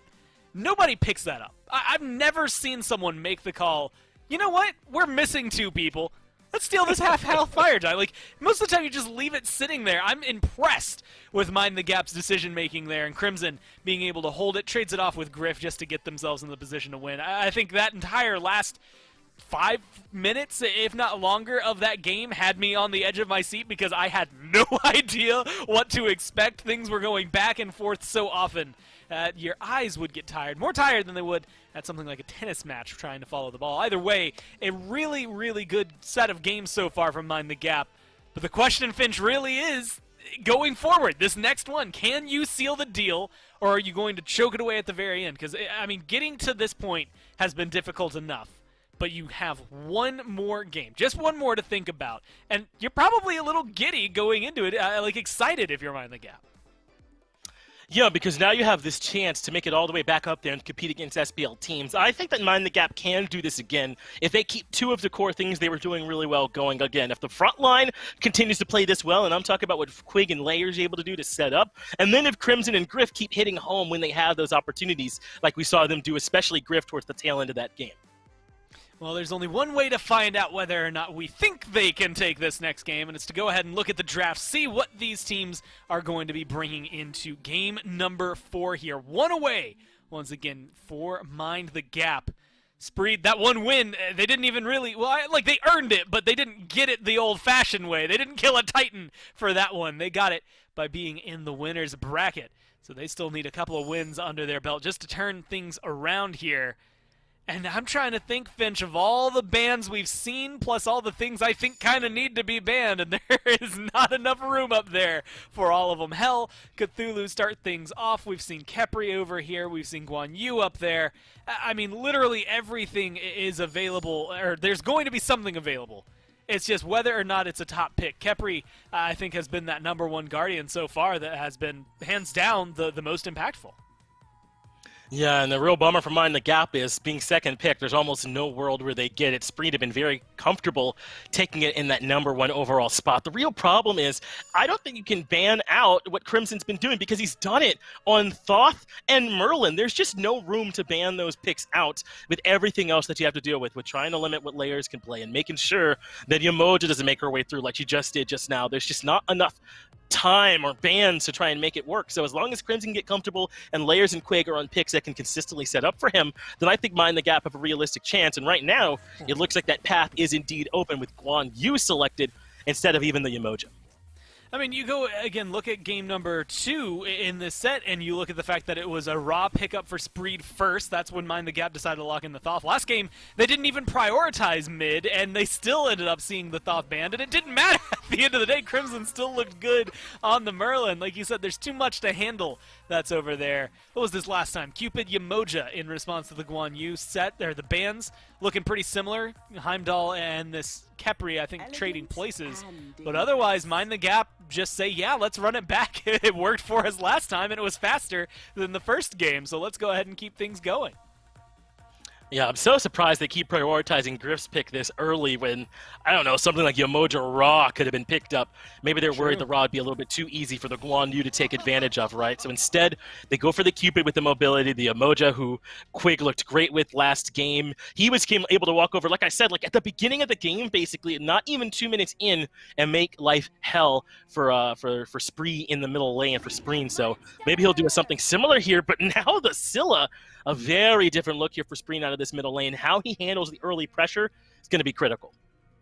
And this was, I guess, pardon the pun, but a monstrous pick for them earlier today. I mean, there was a point, I think it was 6.5 minutes into the game, I was giving a little bit of grief over to Spreed because the Scylla was at 0 damage, and then proceeded to get a double kill in that fight. And we saw, just throughout the rest of the game, several I'm a Monsters that connect and get those kills. But it's going up against the Thoth, and based on what I saw earlier, I mean, between the two of these, I'm inclined to lean towards the Thoth more often than the Scylla here, but that ROM comes through for Guy J. When he was in the SBL, this was like a go-to pick for them. I mean, out of the top 3, it's so difficult to call this because Spreed looks so good on some of these picks earlier, but Mind the Gap have the hot hand still. They really do, right? I really like this Erlong Shin ban that's coming in here, limit what Layer's able to do on that. He was an absolute nightmare in terms of his setup machine with that pick, so take it away from him, I think is a good call.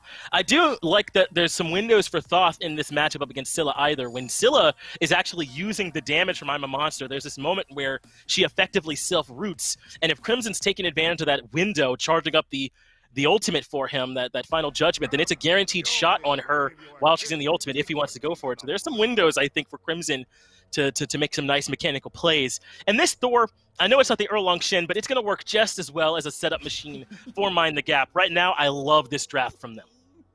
I mean, earlier, this is where Mind the Gap, again, in this set, they played Odin in the jungle for Layers. Did not click the way they needed it to. Now, bring in the Thor, and based on what you just said, I'm inclined to think that it's going to do pretty well here for Mind the Gap. Oh, yeah. Solar Troll keeps going back to this Loki, though. Every time, and it's been in the jungle with the Guan Yu. I have no doubts in my mind he's going to play it again. I think the 3rd time for him.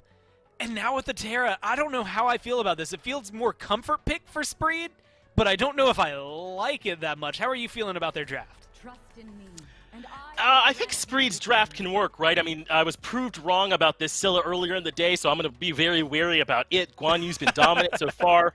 Really, the only thing that I have a question mark about is this Loki that we have seen struggle already. It is a bit of a go-to pick here, though, for SOT in the jungle. He's made it work before. He's just got to make sure that even though he's going a bit of the tank build, that he's able to get involved for them early. Last time, he was barely able to get much value out of the blind consistently from him and not stick around long enough to do damage with that 3rd ability. He's got to find a way to make sure this Loki is more relevant this time. And it felt like earlier, a lot of their focus for Spreed, and even the last couple of games, has been trying to get those early objectives and sneak them from Mind the Gap the way they did earlier. Hasn't been working quite as well so far. We'll have to see if they're able to do it, because Mind the Gap have one game in their way. Will it be game number 4? Let's find out now. 1 game away from knocking Spreed out of the Smite World Championships. Technically, this is Mind the Gap's chance to give themselves a chance to go on and compete. Once more Dolson, once more Mifflin, once more Doug. And for the first time this set, Heed is going to get aggressive immediately. Blink in onto Wolves, but Wolves find safety beneath his Tier 1 tower. Mifflin, when all is on the line, Spreed come in here with an interesting composition, to say the least. SOT on Loki out of the jungle, Spreen on the literal hit-or-miss pick in this Scylla, Blugan playing the Terra. Should be some fun to watch. I've got concerns, Dave. I've got a lot of concerns. In a game 2, like we just saw, where Mind the Gap were able to control the early so well, it doesn't make sense to me that Spreed are willing to almost cede pressure completely. Scylla is a god that really can't even clear archers until around level 5-ish, level 6. And normally when you have a Scylla, you match it up with a jungler that's able to bring a lot of early game pressure. Loki has damage output, but we know that he likes to go this more bruiser-centric build. It looks like he's already itemizing towards that gladiator shield. It's going to be a long time until this Loki's able to stick around in these team fights like you would expect from maybe a Thor or an Erlang Shen. Whoa. I think right now, mind the gap of a good spot. Guy had to sidestep that one in order to hold on to his beads. Blugan can't do the same. Quig takes over to level 2, and that's all you need to set the pace in this lane, apparently. I can't believe, look, mind the gap decimate Spreed in the late game there, and it's not even so much mind the gap as a whole. Spreed gave themselves a chance to win that game. Crimson did a fantastic job. I don't think we gave enough love to Griff, though. Griff far and away the damage leader there in game number 3. And it's the same lane. Quig is going to get himself Yamoja. Griff on the Cupid once again. The potential once more at an all-time high for a big performance from Griff and Quig. Yeah, blowing my mind that Yamoja makes it through again, by the way. Those Rivers Rebukes in the last match were crippling. And look at this pressure already. Mind the gap. Not even concerning themselves with the wave. Instead, trying to prioritize pressure. Blugan is going to make liberal use of his 3 for heals rather than wave clear if they're going to keep up that pressure over there. I'm worried, man. I'm worried for this Spreed roster. This Scylla and this Loki are going to be huge question marks for the first 10 or so minutes. Well, there hasn't been a level 2 mid lane gank already, so Spreen at least Fair. happy in that regard, right? And then there wasn't a return gank just a few moments after that. Gaijay and Blugan do reach level 3 first, but we're able to push out that wave earlier on. What do we think here about SOT on this Loki? I mean, we've gotten a little data on it, and it didn't look horrible when we saw it earlier. I mean, SOT has always loved those unconventional picks, whether he was playing solo in the SPL or now jungle here for the Spreed team. You think Loki was the answer moving into Game 4? I think that if your main focus as a jungler, and as it should be for SOT right now, is to deal with Crimson on the other side, you can't do much worse than Loki as far as single target damage goes, the ability to close gap. But it's just such a slow start. Yeah, you can't do much worse. Or do much better. You're right, Dave. Thank you for that correction. He's that bad!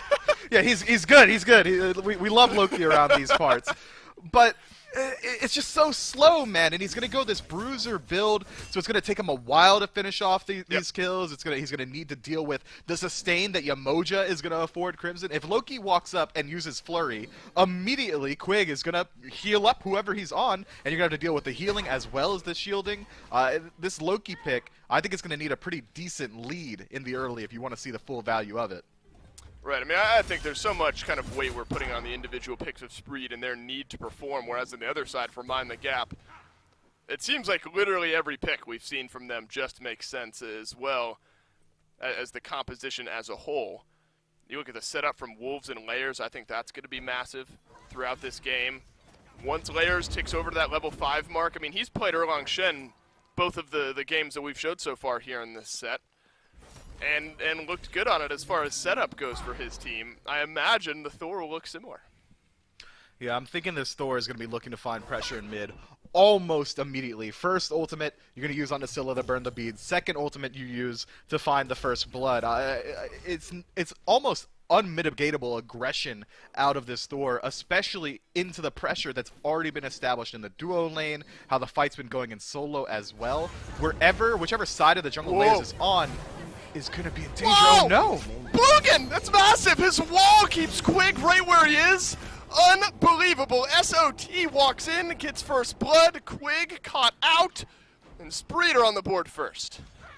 Yeah, you don't see that often, Dave. Not often is the Terra second ability used as actual walls, but this time just perfect. The Riptide gets blocked out. It's just an unfortunate situation, but exactly what Spreed needs to see. That's a good start for him, finding some early pressure in mid. Either the wall from Blugan or Quig put the Riptide backwards. I'm kind of unsure there, but at any rate, it's first blood over to Spreed.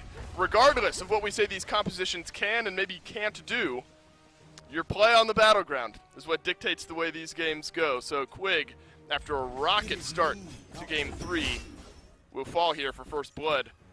On into game 4, and it's SOT as well, Miff, that finds that first blood. So maybe a small edge tilting over to the Spree jungler.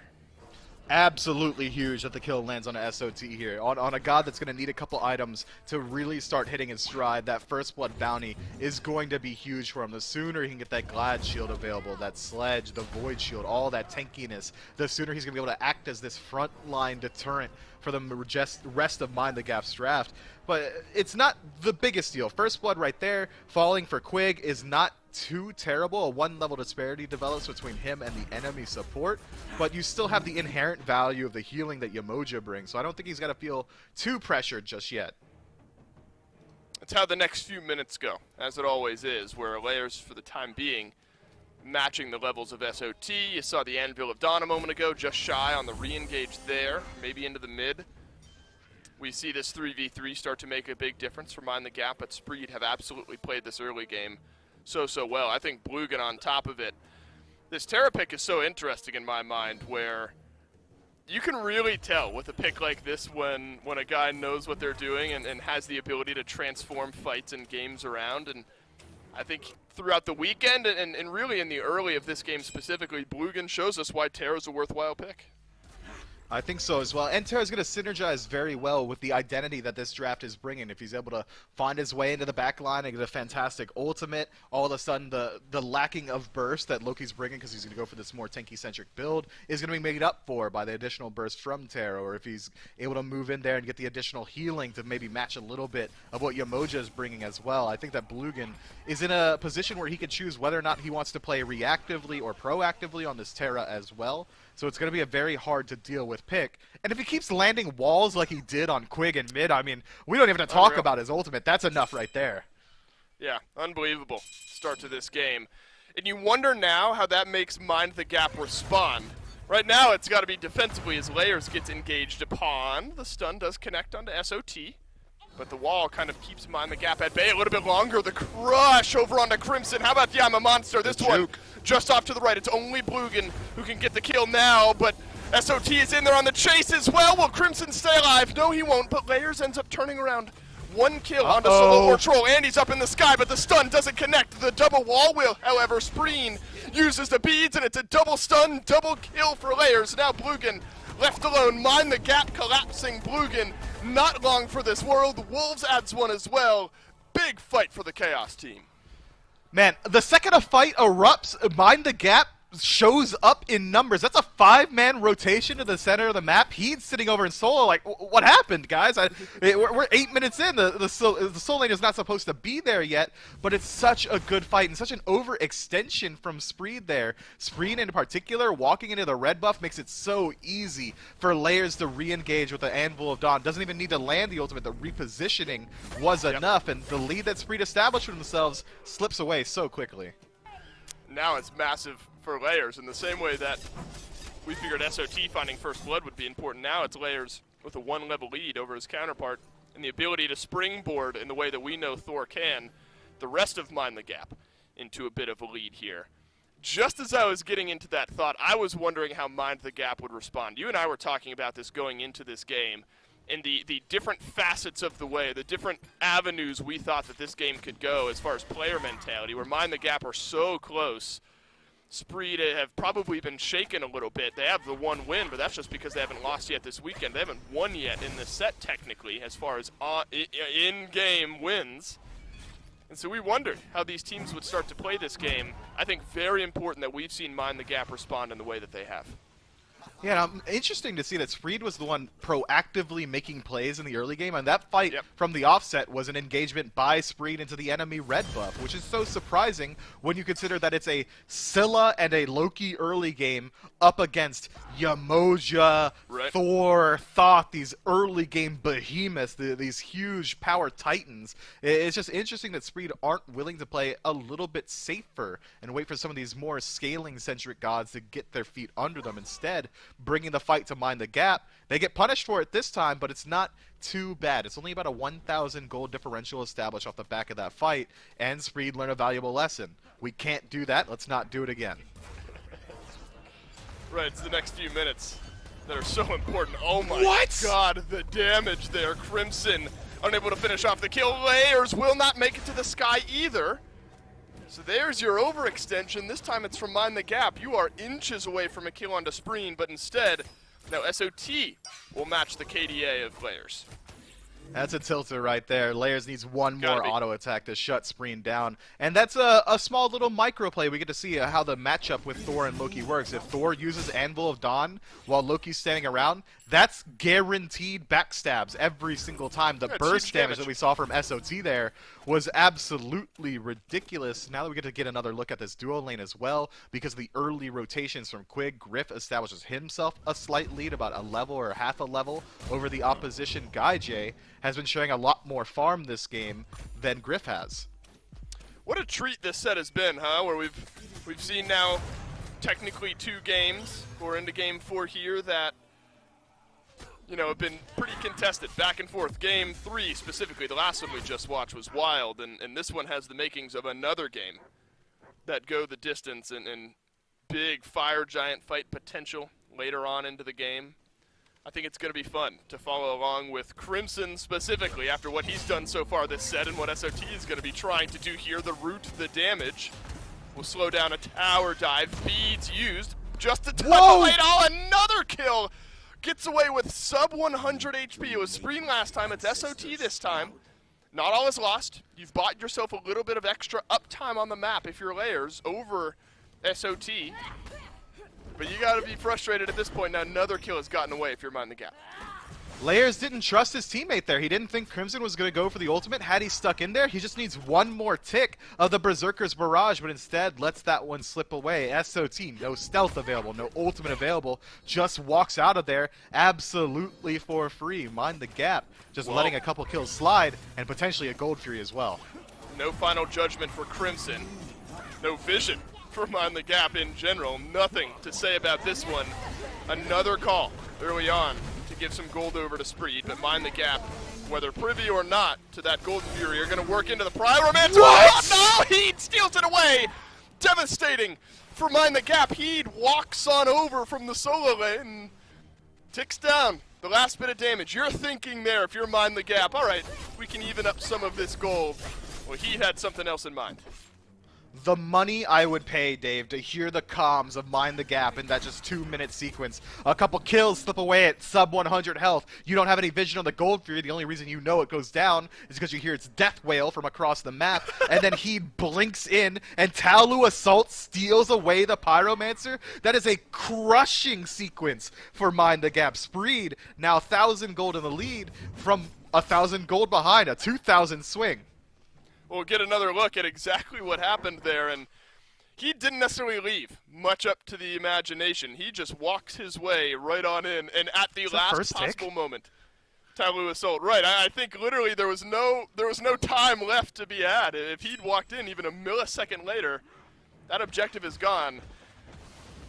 Tilt factor is at an all-time high. You got to be on watch for it now, especially with Blugan getting dove on, but now Mind the Gap.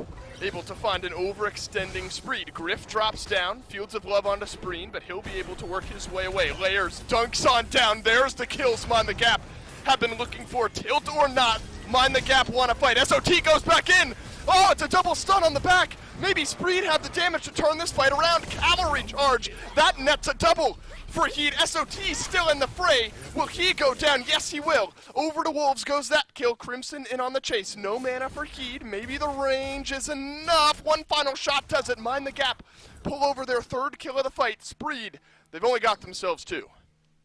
Look, Dave, I know I'm the analyst and I'm supposed to have the answers, but what are Spreed doing behind Mind the Gap's Tier 1 tower there? I was There's no confused. neutral I was so objectives to fight confused. over? Gold Fury's dead, Pyro's dead. The pressure that you're afforded there is just about nothing. Maybe they're feeling a little bit overconfident off of that last little sequence, but they hadn't even back to spend the gold that they had acquired yet. And now, what was a fantastic little lead for Spreed is again immediately stripped away. It's a completely dead even game as Mind the Gap win a fight. Small, well, not necessarily small, middling XP advantage over to Mind the Gap, 3,000. I think you could hear it in my call. I was confused. I said tilt factor's at an all-time high, especially now, and I'm thinking that Quig is the one getting dove between his own Tier 1 and Tier 2 town. Then wait, it's Blugan. what's this guy doing here? And then the fight just kind of spirals out from there. It wasn't necessarily all that lopsided, even after Bluegen died early on. Spreed found a couple, I think, gutsy from SOT and Heed to go back into the back effectively alone. But Mind the Gap come out ahead as far as kills in that one and even things up here. It really is in the XP department, Mifflin, where you have to look at the differences. One level in the mid, one level, now 2 levels in the mid, 1 level over in jungle, and then 1 for Griff over Guy J as well. That's been a trend I didn't expect to see this set. I thought Guy J was going to feel quite comfortable over there on that lane. Nothing against Griff, just because of what we've seen from Guy J here this weekend. But it's been anything but. Somewhat even here in this game, but Griff has had himself a set. Look, you are absolutely right to have higher expectations of Guy J. Not only has he performed very well throughout the sets this weekend, but he's the one with SPL experience. He's the one who should have had the momentum coming in, and it seems like Spreed is still riding that momentum, trying to take down a Tier 1 tower here. A small grouping from Mind the Gap is going to be enough to push them backwards.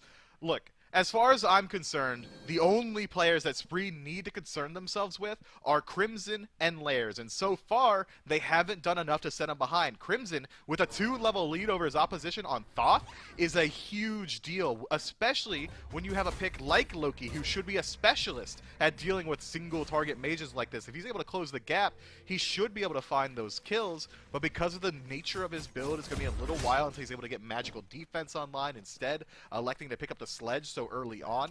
Even though he's got a lot of health already, he's essentially incredibly squishy to Crimson at this point. So he's allowed to free cast in the back line, which is what is swinging these fights in Mind the Gap's favor.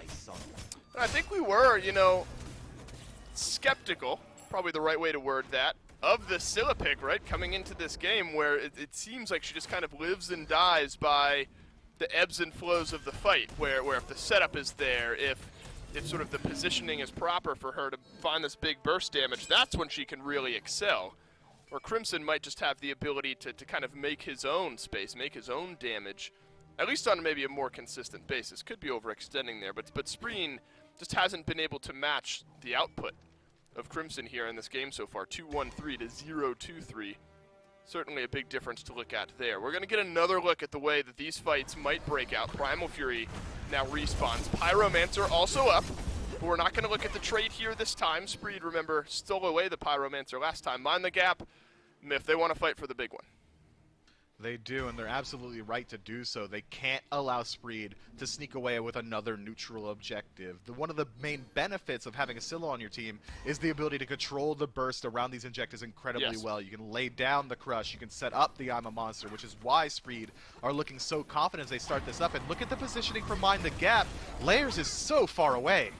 Layers far away, has the Anvil of Dawn. Griff rotates over from the left-hand side of the map. Bluegen walks on in, but immediately gets stunned. Layers is up.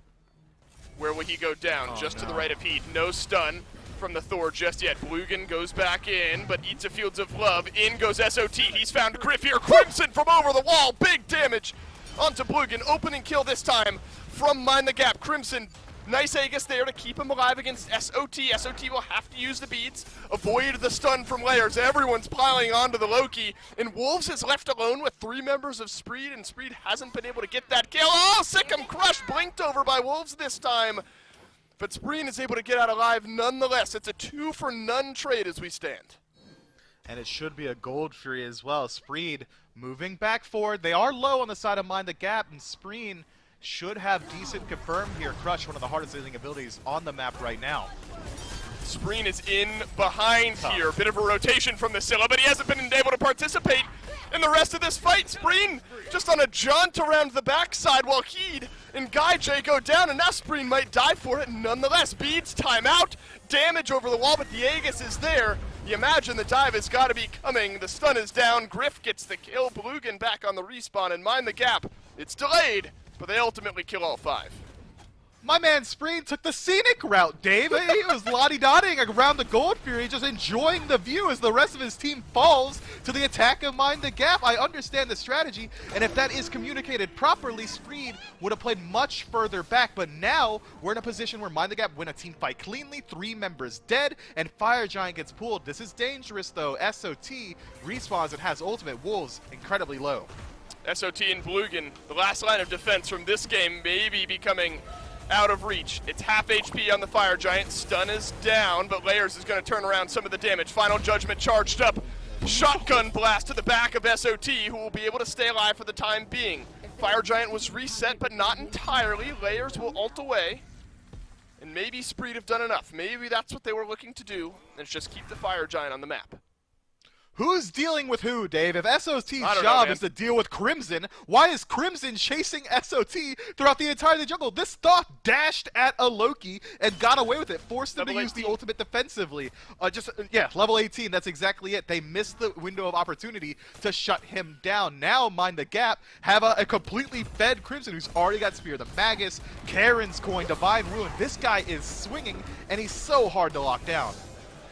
Griff is level 19 as well. That one, again, Griff has been playing fantastically. Less impressive that 19 on the Hunter that's been able to farm up. Guy J just there behind at level 18 as well. Level 20 will be reached by Griff, so definitely a milestone there. But it's the big gaps in the top 3 on the scoreboard there where this game is being won and lost. It's 1 level in solo, 3 out of the jungle, and then a 2-level lead in mid that was 3 just a few moments ago. That's the trenches of this game. That's where the ebb and flow has been occurring. And Mind the Gap from solo to jungle to mid, and let's give everyone a shout out. Support and Hunter have been playing their brains out here in this set. They have been. Now Heed, a little bit too far forward, should be able to make his way out of there with the cavalry charge, but he's standing his ground. It looks like he's willing to fight, and the rest of his team is on the way in. And not all that much damage to be done to Heat now that Layers has left.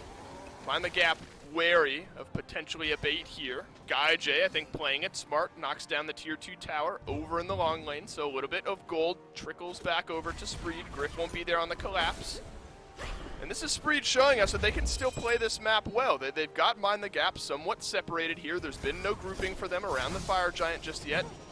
And Heat is continuing to buy time. This Guan Yu pick still has some value here 22.5 minutes in, despite the discrepancy that his team is in. Absolutely agree. And now Spreed get a very good position now. One of the Phoenixes is exposed, so if they are able to win out on a team fight cleanly, they've got a clear route on into the base of Mind the Gap. But now the Fire Giant dance should start up proper. All 10 members of this game grouped up around it, and it's Spreed with the defensive positioning. Heed will dash into the back. Look at Layers on the left-hand side. Anvil of Dawn charged. Anvil of Dawn completed. No stun here. Been tough for Layers to find a big Anvil of Dawn stun, but he's done enough to set up for the rest of his team. Look at Spreed into the back line. Oh, it's Trembles! Huge! From the Quig ultimate there, but it's and I'm a monster from Spreed that finds an opening kill in this one. Wolves jumps away without dying down. Layers is the only casualty here as we stand. Spreed found the engage. Spreed found the pick. And now it's Mind the Gap that are on the back foot. Heed is doing so much for his team right now. My man firmly tied the cape to his neck because he is making hero plays, essentially zoning off 4 members completely on his own to set up and create the space for Spring to find that I'm a monster. Layers has been off the mark with the last 4 Anvil of Dawns. We're going to need to see more setup from him. Crimson is reliant on those to find ultimates.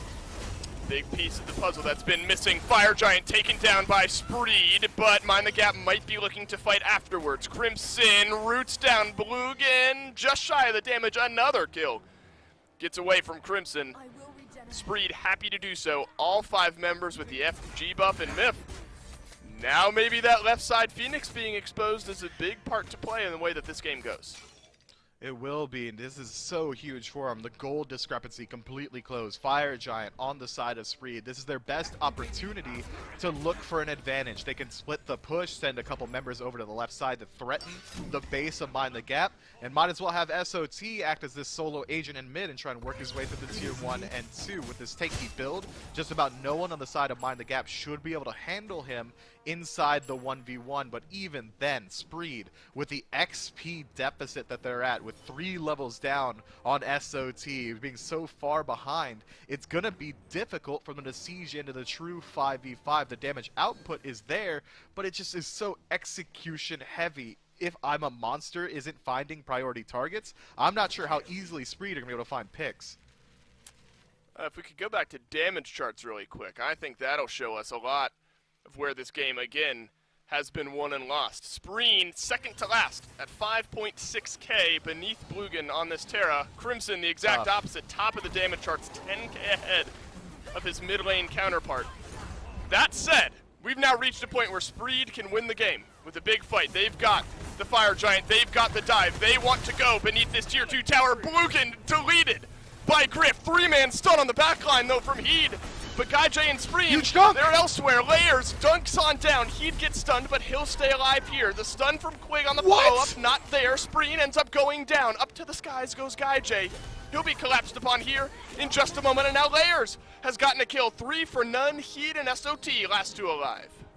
What a desynced engagement from Spreed. The blink in from Blugan has the backup from Heed, but SOT, hovering in the side of the jungle, never got a chance to participate in that fight. Spreed goes into the I'm a monster and is gifted a final judgment to the mouth. This man took it on the chin and was dropped to 10% before he was even allowed to shoot it off, had to cancel it instead of getting any of that value, and now we're sieging the opposite side of the map. Mind the gap, rushing forward.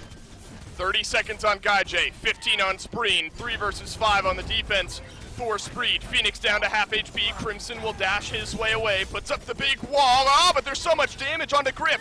Pushing power now evaporates for Mind the Gap as their Hunter has been killed off. It's retreat time for MTG. Spreed have done enough to keep their base alive, but the mid Phoenix does fall.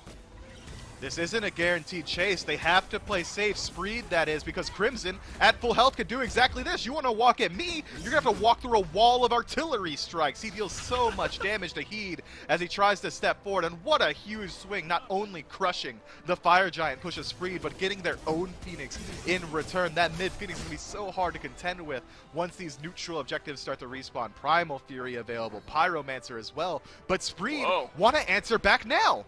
Whoa, yeah, they don't have, Mind the Gap don't have Griff for 15 seconds. How about this call? Heed and SOT both still have the FG buff. That's a difference maker here on this push. Quig deep in the backline. Crimson eats just a little bit of damage. Talu Assault over onto Layers, who's now been locked in. Guy J snipes down the damage. Could this be it? Could this be the turnaround? Quig with the Riptide away. The double Riptide will save his life. Mid lane Phoenix ends up falling here. Griff now caught in between a couple members of Spreed, but Griff able to kite on backwards, and Spreen falls down. Now the tug of war continues as Mind the Gap start to work their way out of base. The Riptide on the re-engage. Final Judgment flies on through. Wolves has slowed down a few. Guy J has to dash his way away here. Blugan will survive Mifflin for the time being. The chase continues though. Mind the Gap in a good spot, can keep surging forward. Heed moves in to try and peel out, but Guy J falls instantly. SOT doing his hardest to try to turn around this fight, but he won't as Griff gets the double kill. Heed in the fray as well, a triple kill for Griff. Blugan, the last one alive. Mind the Gap. They can work their way down the mid lane. They can work their way on into Worlds 28 minutes in. What an absolute seesaw of a game. One time, Spreed tries to move into the Phoenix, gets repulsed. Mind the Gap, move in, take it themselves. Spreed, in a desperate attempt, try and return the favor, and instead lose the match off of it. Blugan, the only one left alive. That's just a Terra. Spreed on the respawn. It would take a heroic miracle play to stop this push. Gonna be a miracle here if Spreed are gonna stay in this one. Mind the Gap turn their attention onto the Titan. I'm a monster, no good. It seems like with it, maybe the hopes and dreams of going on to World falls, but Spreed starting to turn around some damage. Does Crimson have enough? Wolves is in on the Titan as well. Dash through from Crimson. Spreed a double kill. Are you kidding me? But Crimson finds the damage. Blugan is in it. Layers.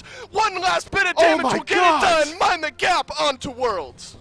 Layers gets there just in time with the ultimate, the final spurt of damage needed to push them through the finish line. What a insane match. Yeah, wipe off that sweat, bud. Everyone's got to be feeling that excitement. That was a back and forth battle. Could have gone either way from any moment, man, but this time it's the Box Boys coming out on top. That was only 3 games. It feels like that one went on for so long there. Ramsey's getting hyped with me in the background as well. What a performance from Mind the Gap, Mifflin. Quick thoughts. What are expectations for these guys going up against some of the SPL teams? Well, it's not going to be easy. They don't have the same caliber of practice having to play against SPL caliber players all the time, but I think that with individual players' skill, Crimson in particular, this man is a threat on the battlefield. He's making individualistic plays that are changing the face of entire matches. So if anything, rely on him, play through him, you might see some success. Mifflin mind the gap, get it done in 4, technically, but they win 3 straight games here over Spreed, and they'll work their way on to the Smite World Championships. Those kick off, remember, in just about a month's time here. We are going to take a break, wipe away some of this sweat, and the desk will take us through the rest of the day.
I have to borrow a quote for that last one. Last man standing wins. Layers, the last one left alive there, still able to take down the Titan when it matters, Finch.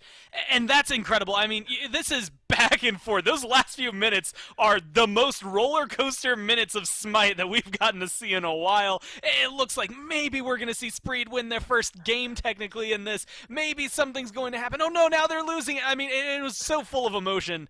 But Mind the Gap are the ones moving forward. Yeah, it's kind of wild this is the closest game. I also appreciate you sneaking a little bit of Paladins in here at the Barrack Gore. I'm there with you, bud. But, no, you're right. This one was so back and forth here, wasn't that last few minutes, as you were talking about, were kind of nuts. What's really getting to me is that Spreed were able to get up there and actually get the middle Phoenix, but I don't know if that was an overstay, if they just caught out. That was wild, where they ended up getting punished on the back end of it. And can we talk a little bit about how well everyone on this Mind the Gap team played, but in the particular Layers, he was doing all the work in the last game where we were heralding all the work from Crimson. It was Layers setting him up, but here in this game he was doing it again. This Thor is his signature pick, Gordon. He absolutely was popping off on it, but I have to address, you heard them talk about a little bit on the cast. This was just not enough from Spreen, man, on this Scylla. They were under a lot of pressure, but he did virtually no damage until the very, very end of this game, and it was just too little too late. Mind the Gap did such a good job neutralizing. And I mean, like, even here, right? You get a little bit of damage off of that sickle, not enough to chase and follow it down. And there's so many moments that turn around, whether you want to look at Griff or Crimson. But this felt like a team environment from Mind the Gap. So wildly different. Again, I think I counted it 4 times that these teams have played prior to this, and all of them went to Spreed. The one time that Mind the Gap is able to win is the time they get to move forward to the World Championship, which is good for them overall. 4-2-13 there for Crimson, 6-4-8 for Layers, but I think 4-1-11, 7-2-9 there. You know what? 0-3-17. Everybody's slash line there. I read it out to you just so you can know who was impactful and who wasn't. It just felt so good to see them work all together. And now, I mean, moving forward, that's exactly the kind of play and turnaround you need from a team like this. Yeah, this was so impressive from Mind the Gap. Obviously, the task ahead of them is daunting, right? Going up against these really good SPL teams is going to be a ridiculous challenge for them, but they earned the right to take a crack at it, and clearly we're the best team that we had here in the NASCC. This was a difficult path for them to take. I know that there was some damage done to the 1 and 2 seeds, and they weren't quite the same as they were, in particular, Get a Grip, but still pushing through them, making it to this point, and then finding a way to beat this incredibly hot Spring team with Guy, Jay on it, and Solar Patrol and all this talent. Really, really impressive. Look, sometimes you just mess around and win 5 games in a row there. Drops down to that losers final a little bit earlier today. Took care of Winter Dogs the same way they took care of them in the quarterfinals and found their way right back up there. Impressive run, I think, from Mind the Gap and from Spreed. I want to give them the credit where credit's due.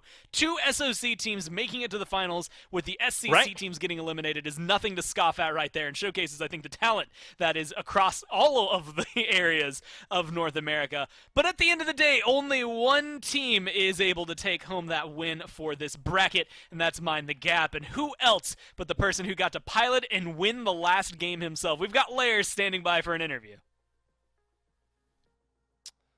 That's right, Dolson and Layers here for the post-match interview. Layers, congratulations to you and the entire Mind the Gap team. It's got to feel great, not only moving on to Worlds again for yourself and the entire team, but doing it in technically 3-0 fashion despite the 1 game in hand here for Spreen.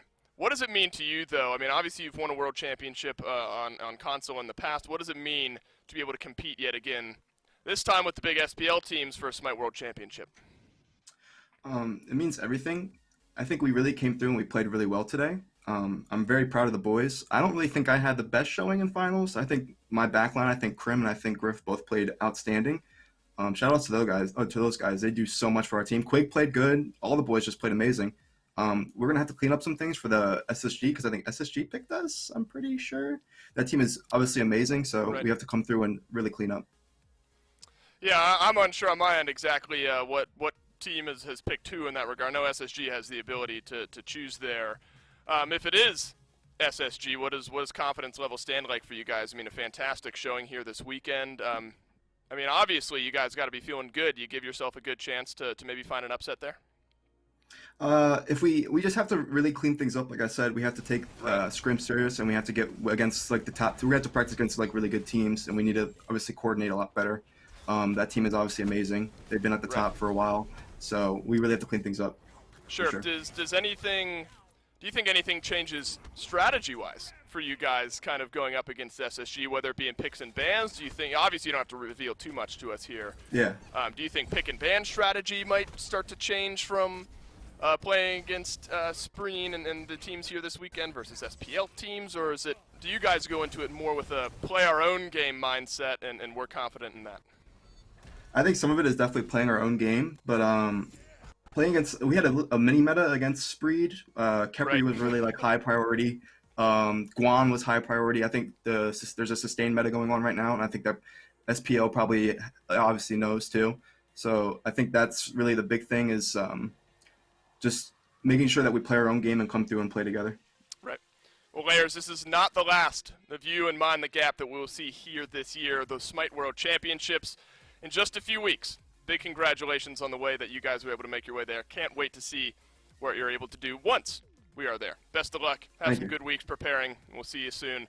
That's it for us this weekend, though, so we'll go back to the desk to take us home.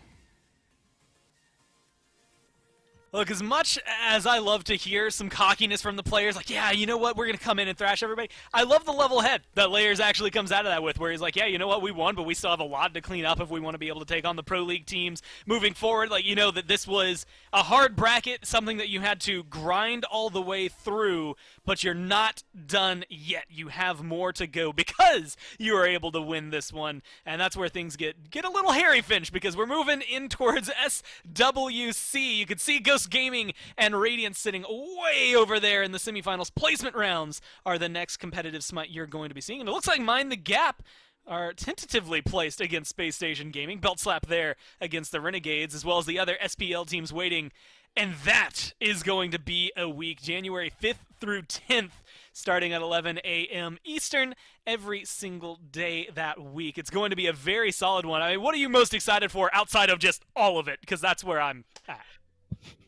Man, crowding us a new champion, right? Having someone else that's standing above everybody else is the very best here. And what a way to start a year, 2021, going to be getting off on a very good note. Though how could it not get off on a better note than this year that we've been in, right? It's been a tough one. But, man, I know for sure that we're going to be seeing the very best of the best playing in Smite, and the best is going to be the one standing at the very end.